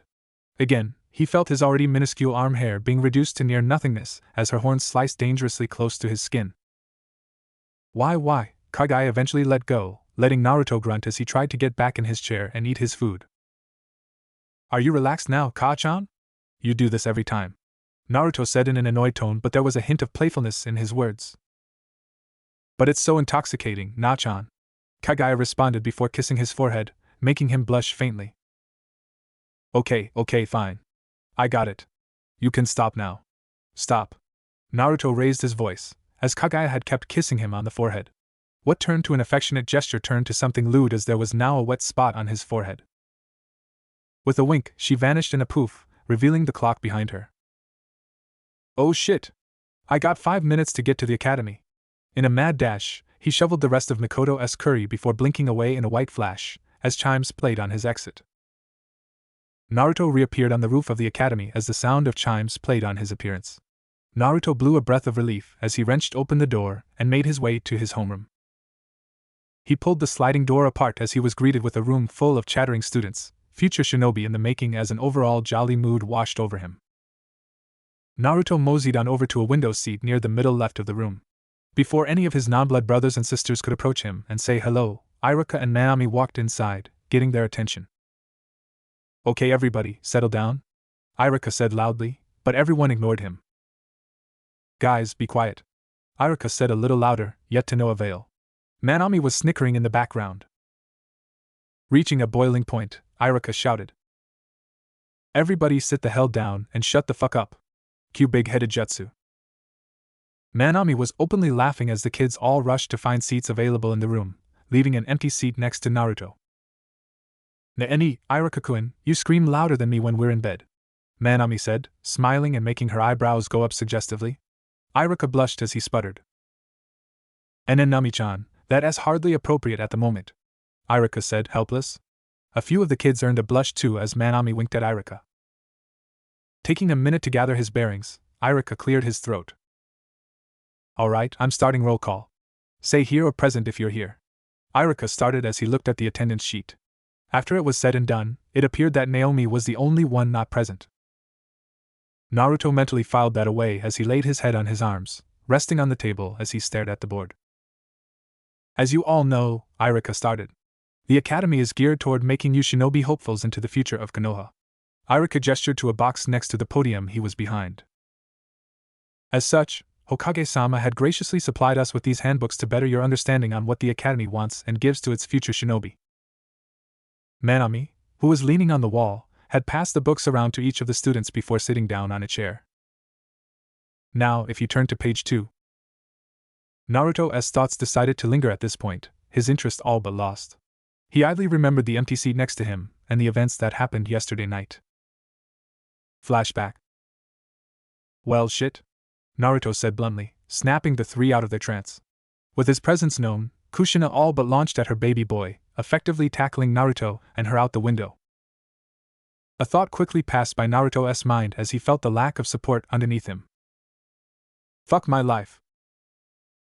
Kushina could care less, on the other hand. Minato and Naomi scrambled off their position on the floor to peer out the window when a small hand clamped tightly on the windowsill with a fierce grip. Looking down, Naruto was dangling from the window as Kushina balled into his small frame. "Get a grip, Ka-san. You're gonna make me fall," he shouted as she sobbed louder. "My son, he is yelling at me." Blah! She wailed, crying loudly into the night. Minato and Naruto briefly made eye contact before their sweat dropped. Naruto started to lose his grip as a finger slowly detached from the window when Minato and Naomi hauled both the mother and son from their disposition. Kushina still clutched at Naruto's body, like a mother hen protecting her young. Except, this hen was practically crushing her son's ribs as Naruto struggled to breathe. Don't just stand there. Help! Naruto gasped out as he felt Kushina tighten up. Burk. After a fierce tug of war with Kushina threatening to rip the arms off of anyone who would take her Sochi away, the two finally detached the clinging mother from her estranged son. In a rebound, Kushina decided that if she couldn't have her Sochi, she'll settle for her museum, and latched onto Naomi instead, shoving her head into her bust as she whimpered, resting her head on top of Naomi's. Quite frankly, Naruto had matched Kushina to a red chihuahua before it was stashed away in the depths of his brain. Taking a breath, he normalized his condition before readjusting his position and stood. He went for the door before glancing back. I'll be downstairs. Until then, get yourselves in check before we talk. And the door slammed shut. After a few minutes, the fractured family were seated in the living room. Naruto sat in a chair facing the other three that were seated in a sofa. So, who wants to go first? Naruto asked, breaking the silence. It was thick as either one made a noise. Minato was sweating, Naomi was looking downtrodden, and Kushina was busy blowing her nose and dabbing her eyes. She decided to go first. Naruto, my Shan, Kushina said as her words failed to work with her as she was crying, her voice filled with congestion. Naruto's sweat dropped as she continued. I'm sure that we forget all about you, she said, blowing her nose. Minato rubbed his temples. Leave it to her to be tact about a sore topic. Ish washed tea on purpose, honest, she exclaimed, flinging a bit of mucus across the room. Gross. Naruto sighed, nodding minutely. I know, I understood that, Naruto said, making Kushina smile before blowing her nose. I've always known that Naomi took priority over me. She has the Kyuubi inside of her, after all, Naruto said curtly. Naomi flinched, feeling slightly responsible for his situation. But you got to understand that being neglected for years will have a negative effect on me, Naruto said, making the three look at the floor in shame. I don't even want to mention the jabs you all gave to me when I was younger, Naruto said, disappointed. It's traumatizing for a kid to see their family gang up on them because of one reason or another. Naruto turned his gaze locked onto Kushina. I remember when you told me about your time as a child in Konoha, Kasan. You were called a tomato and didn't have any parents to take care of you. Kushina's eyes welled up, before Naruto locked onto Minato. Same with you too, San? You were orphaned and only caught a break when you and Ka-san got together. Minato sniffed. Naruto then set his sights on Naomi, who fidgeted under his scrutiny. Well, I actually have no comment about you. You didn't know any better, Naruto said, waving her off, which quite frankly pissed her off a bit. Still, it hurts, Naruto said, putting a hand over his heart. I haven't forgiven you, Naruto said, making their expression crestfallen. But Naruto said, offhandedly, there is always a chance to make up for it, he said, looking out the window. Kushina was about to jump before Minato forced her to sit back down. Grunting, Naruto rose from his chair. Show me your resolve. Show me your motivation, and prove to me you deserve my forgiveness. Naruto laid down an ultimatum, before vanishing in a bright light. With Naomi. Naomi was curled around her pillow as she laid on the bed, thinking about what happened. She felt her heart feel weird when she saw Naruto with those two other girls that one afternoon. Her heart ached when she saw him today, and the eye-opening epiphany when she saw witness to the spectacle in his room only drove the nail in that she missed him. She missed Naruto dearly. Feeling a pressure on her eyes, she buried her face into her pillow as she gripped it tightly, not wanting her parents to see if they were to come in. Oni-chan, she thought, her mind going away into her mindscape as her throat felt dry. Inside her mindscape, the Kyuubi was shaking her head, feeling her container's sadness before devising a plan. Unbeknownst to Naomi, the Kyuubi was set on influencing her container by releasing chakra in a certain part of her brain in the meanwhile. I miss Oni-chan, Naomi thought sorrowfully. I'm sorry for the things I said. I'm sorry that I hurt you. I'm sorry, Oni-chan. She felt herself tear up more. Kyuubi decided it was time to crank up the chakra output on that certain area of Naomi's brain, seeing her vulnerable for the instant. I have to make it up. It's my fault. He was forgotten, Naomi thought, before she felt a small fire in her stomach. I'll earn Oni-sama's forgiveness, if it's the last thing I do. With a goal in mind, Naomi's eyes burned a small, yet fierce fire as she set out her plan. Kyubi only snickered into its paw, seeing her gears of her plan start turning. I'll just keep putting small amount of my chakra into Naomi's brain center for love. We'll see how this pans out. Ha ha ha ha ha ha. I need a hobby, the Kyubi thought, as the night slowly turned into day. End flashback. Naruto was well asleep when a certain orange-haired girl walked in. Sorry, Irika-sensei. Ka-san wanted me to finish breakfast before I left. She smiled before being waved off by Irika. As she made her way up the steps, she spotted Naruto looking tired as heck, which she presumed was because of yesterday. She pulled the seat out, the scratching noise making Naruto open his eyes and notice her. He gave a weak wave. Hello, Naruto said drowsily. Simon, it's do or die, Naomi. Act now and act swiftly. The Kyubi goaded, as she watched with bated breath. She didn't pour her chakra into Naomi's brain for a little meet and greet. Seeing her chance, Naomi, who still hasn't taken her seat and obliviously to the fox's machinations, shook Naruto's sleepy body. What do you want? Do you have questions about what happened yesterday? He mumbled, yet still audible to everyone. He moved his upper body to sit straight up, straightening out his clothes. I thought we settled everything last night. Naruto, whose sleepy disposition now changed to alertness as a set of lips met his. The remainder of the class that weren't watching were watching now with wide eyes as Naomi was kissing Naruto dead on the lips. And what the hell is that soft thing prodding his lips? Irika dropped his handbook, while Manami had a blush staining her face. She also had a small, yet fairly obvious lecherous smile. Hee, she giggled perversely in the background.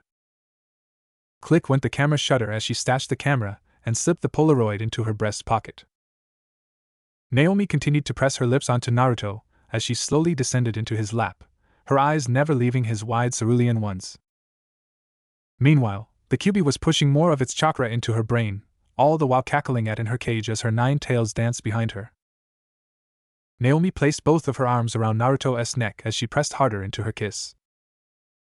It's too much. Naruto panicked as he was slowly being whittled away by the soft feeling on his lips. She tasted like strawberries and a bit of ramen broth. His eyes started to droop a bit, the sweet sensation slowly overcoming his mind. Kagaya, being the ever-helpful Mother Goose, did nothing. Because she was asleep. Shit. Oni-sama, Oni-sama. Oni-sama. Naomi, on the other hand, chanted his name in her mind. Endless amounts of dopamine slowly filled her brain. If it were a bucket, it would be overflowing. Getting a little bold, she started to grind into his lap before he snapped back into consciousness and pushed her away. Naomi released Naruto as she slowly pulled away, a trail of saliva connecting their mouths. Pwa. Naomi panted slightly as she licked her lips, loving the taste of Naruto's lips. That's my resolve, Oni-sama. Naomi declared, blushing all the while Naruto looked bug-eyed at his little sister. I'll capture your heart, if it's the last thing I do, she shouted before sitting on the empty seat next to him and turning away with a huff. The class erupted in chatter, as the scandalous scene in front of them made send lightning bolts down Naruto's spine. Naruto's brain took a mental reboot as it promptly crashed, deleted all of its saved data as Naruto's 1.184.937 was wiped from his head. Defeated, he slowly slumped down in his seat, burying his face in his arms. Naruto felt his peaceful life around him, crashing down like a million shards of glass. Fuck me, Naruto said, muffled into the table. The academy was amiss, as its usual calm, studious aura that was emitted turned to drama as all the kids that were released back into the wild were chatting animatedly about what happened between Naomi and Naruto. Naomi was blushing atomically, a new shade of red as she hid under her desk when 3 p.m. arrived. Naruto had promptly dived out the window to avoid the masses. As such, we find our blonde sitting on a tire swing, as it spun slowly in place. I can't rightly look at my little sister in the right way anymore. How the fuck did her resolve become earning my heart? Naruto was having a war in his brain, as chibi Narutos were attacking the images of Naomi kissing him earlier in a mad dash, yet they kept coming in endless numbers. Where the hell were they coming from? From the shadows, a horned woman giggled.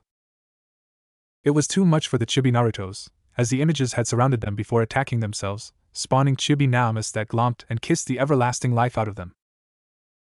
A burst of smoke erupted from the top of Naruto's head as he blushed, before shaking his head to rid himself of those thoughts. He idly drifted to the sensation on his lips, remembering their soft yet firm texture.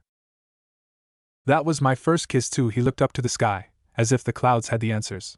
He finally saw the appeal of looking at clouds were now, and mentally scheduled an appointment with Shikamaru to take a few hours to lay down and do nothing. In the Nara compound, a pineapple-haired male sneezed, startling him awake before smiling, and went to his calendar and circled a Saturday before returning to sleep. Naruto sighed before letting go of his grip and fell face first into the dirt, and stayed there. The grass smelled nice today. It was well after 5 p.m. as Naruto was dishing up some ramen. He applied at Ichiraku's when he noticed that they could use a hand, as Kushina and Minato would often come to eat here. And what better way to have your business boom than have your village's leader be a patron?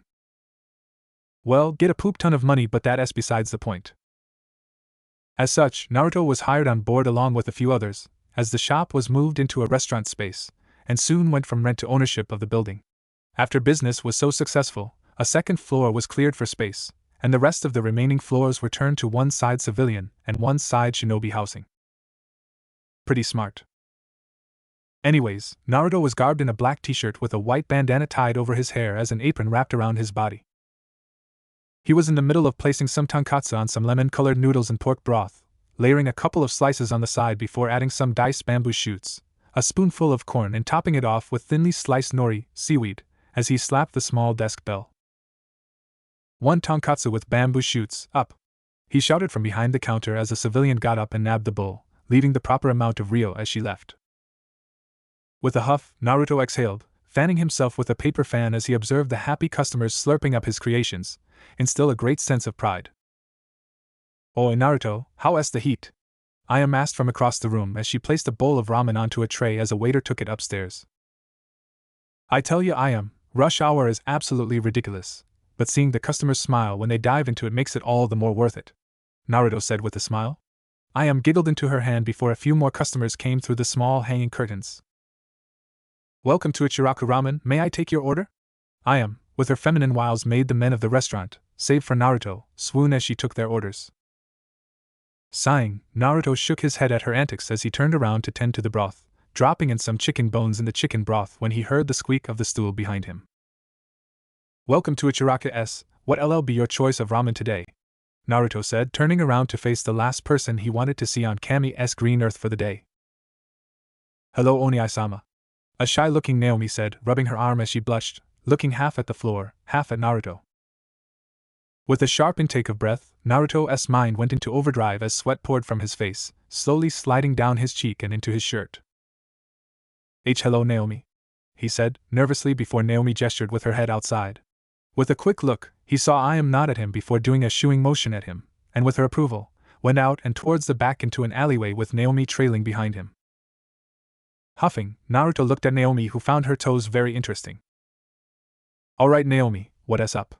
Naruto asked, sending her a questioning glance. He got a bad feeling about this. "It's about earlier. In the academy when she blushed, before making hand gestures." "Why no?" Naruto raised a hand, stopping her while nodding. "I understand. It's about the kiss." Naruto finished, blushing faintly. Naomi nodded, as a minute or so passed. Naruto was starting to get curious. Why was she talking? So what did you want to talk about the kiss?" Naruto prodded, making Naruto blush a little harder. "I liked it," Naomi muttered under her breath, as she unknowingly got off the side of the wall she was leaning on. Her mind was in a haze, and it was all due to a sneaky little fox. Naomi was fidgeting as she rose her head, her eyes matching his. Naruto was a little put off by her facial expression. If one could say, he felt a large amount of panic down his spine. "I have no comment," Naruto said flatly, scratching the back of his head with a raised eyebrow. That only made the feeling in his spine increase, as if he had just committed a heinous crime and stepped on stage for a public hanging. Naomi had put on a face of what seems to be a rough interpretation of determination as she took another step forward. The already narrow alleyway seemed narrower as the space between him and escape grew smaller, as she was approaching him at an angle. She took another step as he bolted down the alley, hoping that there would be an exit on the other side. Running quickly, he powered through the twist and turn of the buildings as it didn't seem to lead him to the other side of Ichiraku's, more like the middle of the buildings surrounding him. That was proven true as he turned the corner, coming into an interesting sight as a small park came into view. Well, one might not call it a park. It literally consisted of a circle of stone perimeter that was a little elevated from the ground as a large sakura tree grew from the middle, with grass filling in the area. Benches were lined along the elevated stone and against the buildings of what Naruto thought to be a smoking zone. Looking around, he realized that there were no openings and the way he came from was the only entrance and exit. A fierce shiver shot up his spine as his torso clenched up, a foot falling onto the smooth stone. Clack. Whipping around, Naruto noticed the proximity of his face and Naomi's, who had her hands clasped and had an amorous look directed to him. Naruto quickly walked backwards, his back hitting the base of the tree as Naomi retained the distance, their bodies mere centimeters away. A furry fox cackled maniacally at the turn of events and continued to get to work. And now Naomi, let us and not get hasty right and now. Naruto started to panic, his arms extended trying to push her away before she slapped the downwards, shooting both of her arms out as her hands landed beside Naruto's head. Or rather, into the tree as she enhanced her hands with chakra as her hands were now embedded into the wood. Oni-sama, Naomi said, a touch of seductive undertone could be heard as she leaned close. Shit! Not a guy MMMPH. Naruto was silenced as Naomi's lips met his for a second time. It started off quick and sloppy, before she readjusted herself and skillfully sucked his face, for lack of a better term. Should any bystander see, one might remark that they look like two lovebirds who confess their undying love to each other. Naruto could do nothing but be at his little sister's mercy as his mouth was agape when she kissed him. Bad move. Naomi, as she basically cleaned his tonsils, sucked on his lips before diving into his mouth with her tongue, wrestling with his. She had pulled her hands out of the tree as she wrapped Naruto into a hug, deepening the kiss. Naruto could feel her budding, yet still very present press against his chest, and he found it highly disturbing that he was secretly enjoying it. Try as he might, he couldn't resist as a small trickle of blood flowed from his nose, onto his lips. Naomi got a little dicey, not thinking at the right frame of mind as she let the blood from his nose slip into their kiss, as she lapped up Naruto's saliva and blood, enjoying the coppery taste. The worst part of this was that Naomi's eyes bore into his cerulean ones, and if he could properly make out, hearts were just faintly visible in her eyes. Naruto's body went slack as his legs gave out, his body sliding off the tree and onto the grass. Naomi, with the grip of a professional wrestler, didn't let up at all as she fell with him, gravity working in her favor as she practically had coiled her tongue with Naruto's. He was too lost in forbidden bliss as his eyes rolled to the back of his head. Naomi, who was now laying on top of Naruto, unclasped the hug and moved up to his neck, while she brought up one leg near her chest, her crotch on top of his as she unknowingly grinded into it. Naruto unconsciously moaned into the kiss, sending sparks into her loins that made her a little warm between the legs. After a minute, Naruto came back to life as he felt the something soft and warm on top of him, to snap back to the kiss. Another few minutes passed before Naomi had her fill, and stopped her movements, going back to simple kissing as a large strand of saliva connected their mouths. Hungrily, she used her hand to cut the strand and wrap it around her finger, before sticking it in her mouth, savoring the taste. With a pop, she pulled the finger out as she straddled him, Naruto's mind going blank. While Naruto whimpered in a low voice, before Naomi's other hand shushed Naruto. Kissing him on the cheek, she whispered into his ear. I love you, Oni-sama. I'm sorry for everything, but I love you. I love you more than the world, more than Ka-chan and Tu-chan, and more than me, she said, nibbling his ear as she nuzzled his neck. Naruto could do nothing but stare with an apathetic expression, being too tired for this shit, and gave up. Sighing, he ran his fingers along her long hair, making her purr before she planted kisses on his neck and jaw, kissing his lips again before pulling away. She smiled, which Naruto thought was cute as she lovingly spoke the words with a ton of conviction behind them. I love you, Naruto. And in a dash, she got off of him and ran out of the area, leaving him alone to his thoughts. Shit. In his mindscape, a small orange orb made herself known as it floated wispy-like as it found the older, sleeping Naruto. It laid next to him on the heart-shaped bed before glowing brightly, taking the form of Naomi, as she curled and snuggled into Naruto's arm. As if in a dreamlike state, the older Naruto turned his body and brought her closer into his, her head buried into his chest and his own into her flowing, orange hair. His blonde locks and her orange ones made it look like the sun had given birth to two children, as a breeze brushed by and danced across their skin. Kaguya, who was busy at the moment, had returned to find her spot taken by Naomi and pouted, before smiling a tad and pulling out a clipboard. On it was a piece of paper with various names on it with a box next to it. Her name was on it too, with a checkmark in the box.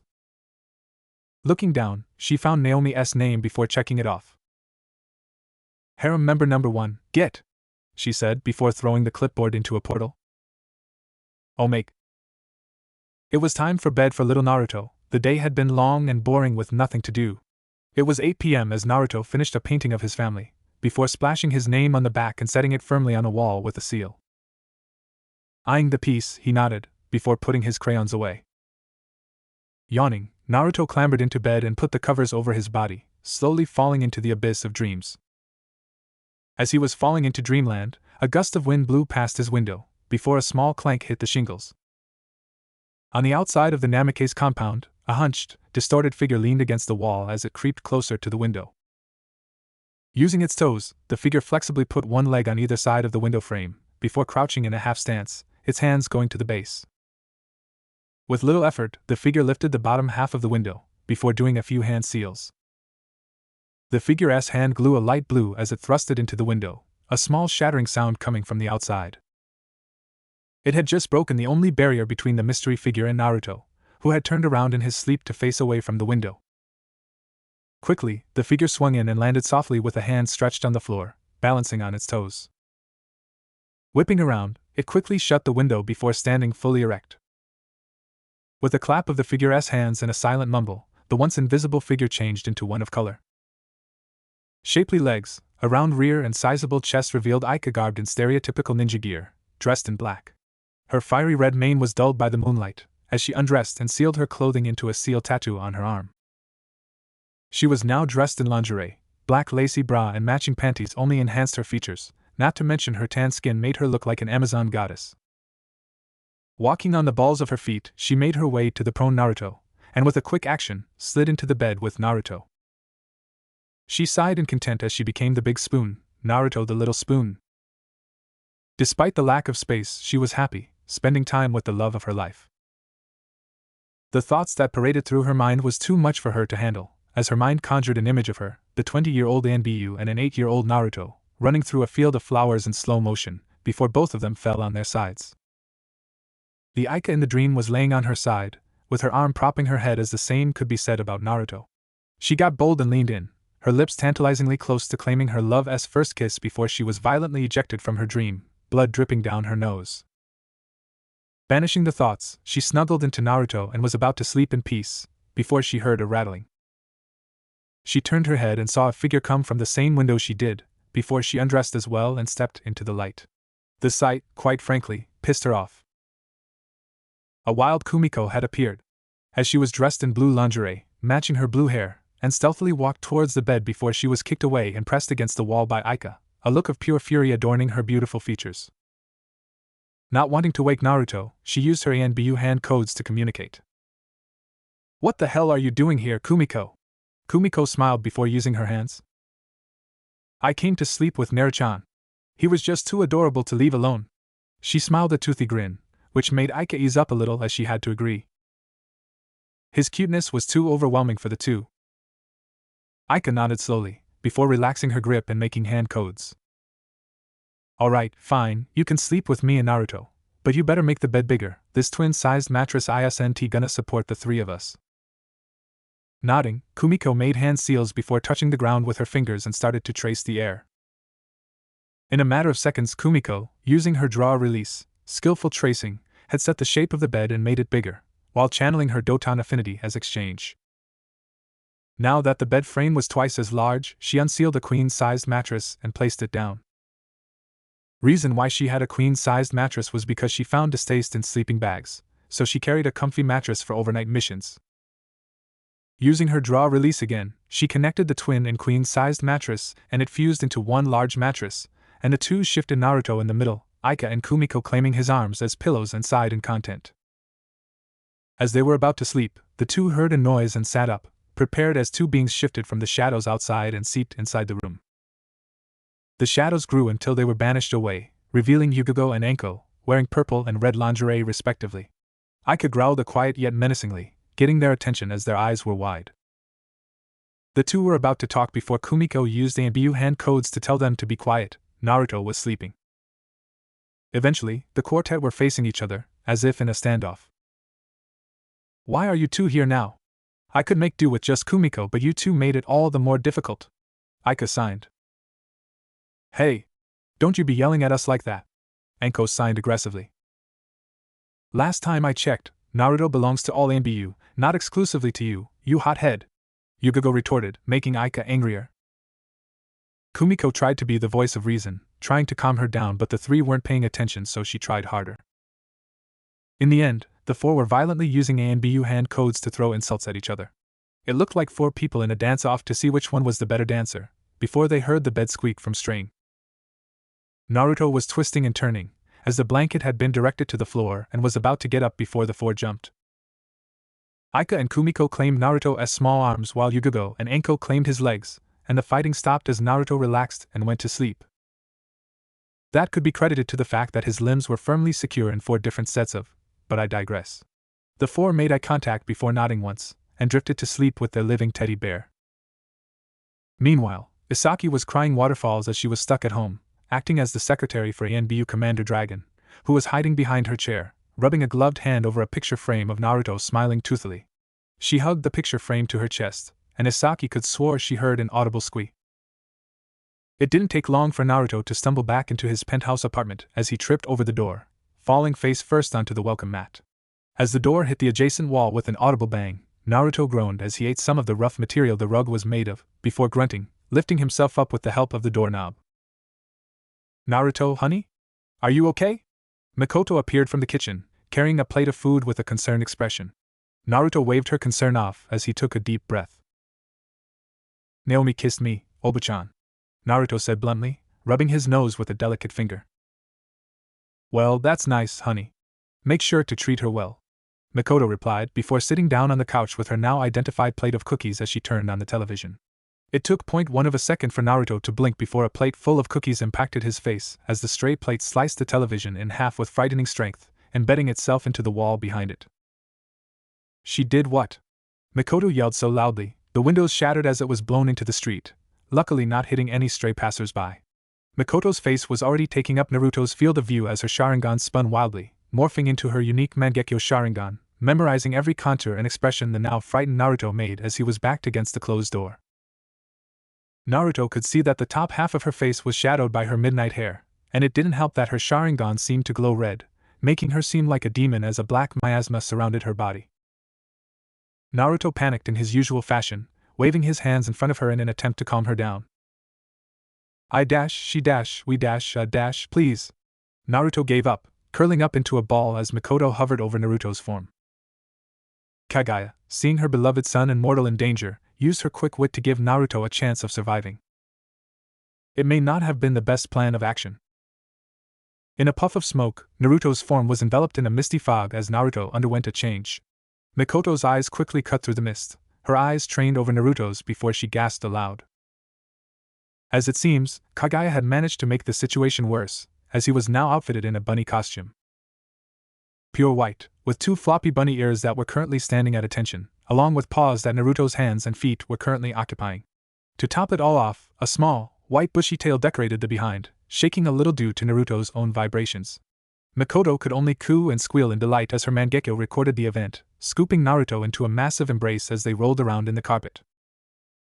As Naruto suffocated into Mikoto's sizable bust, he could only be trapped under Mikoto's arms and soon passed out. It didn't take long for Naruto to regain consciousness, as he awoke in a start in bed. He glanced around the room, regaining his sense of familiarity before he released the breath he unknowingly held, flopping back onto the mattress. It was night, from what he could tell from the color of the sky.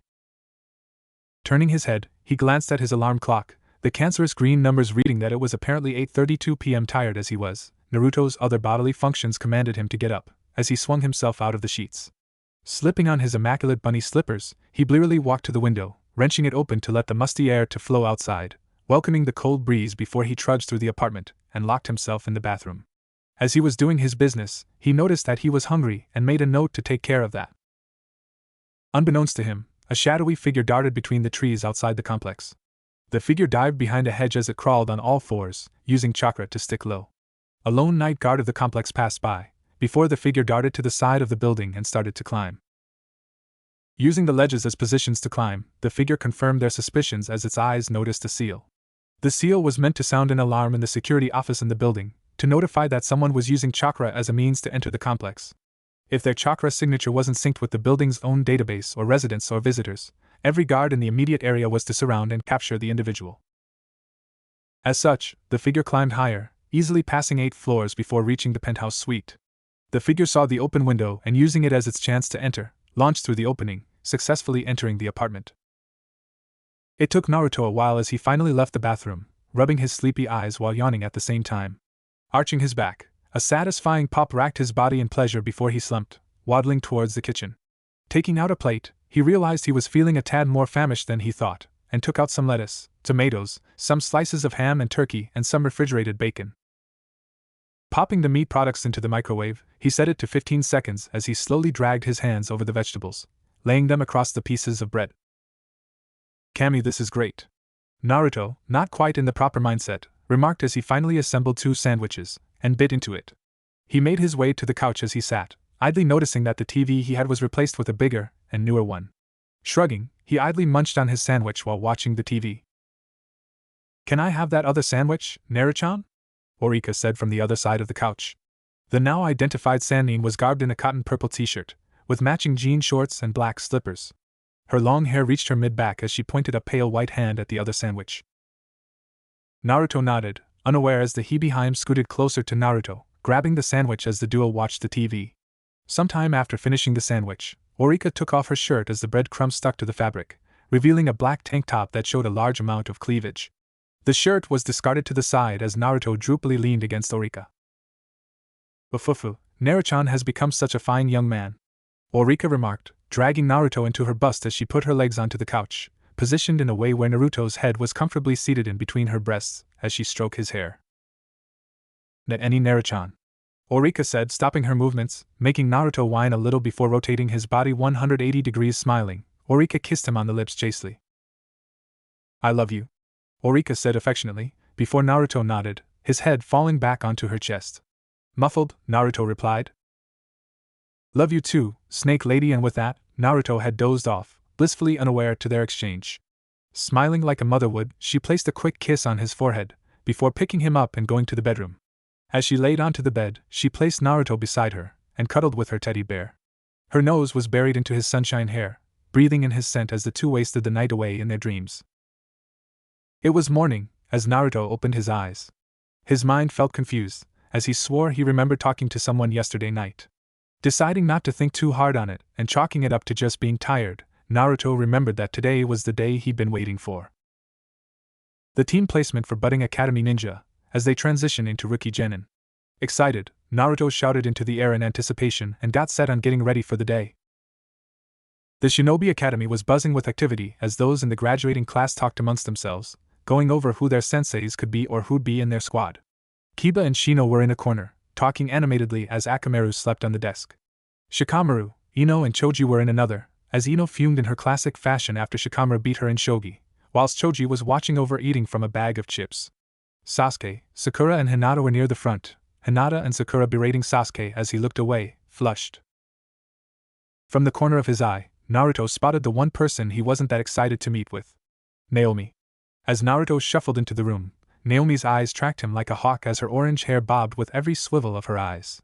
Almost making a frown, he sat in the middle row of the room, next to a window. As he stared outside, an unnoticeable poof of smoke appeared on Naruto's lap as a small, fluffy white rabbit appeared. Idly, he stroked the little fluff with his free hand as it snuggled into the appendage, its ears twitching periodically. Pretty soon, the room became quiet as two people could be heard talking outside.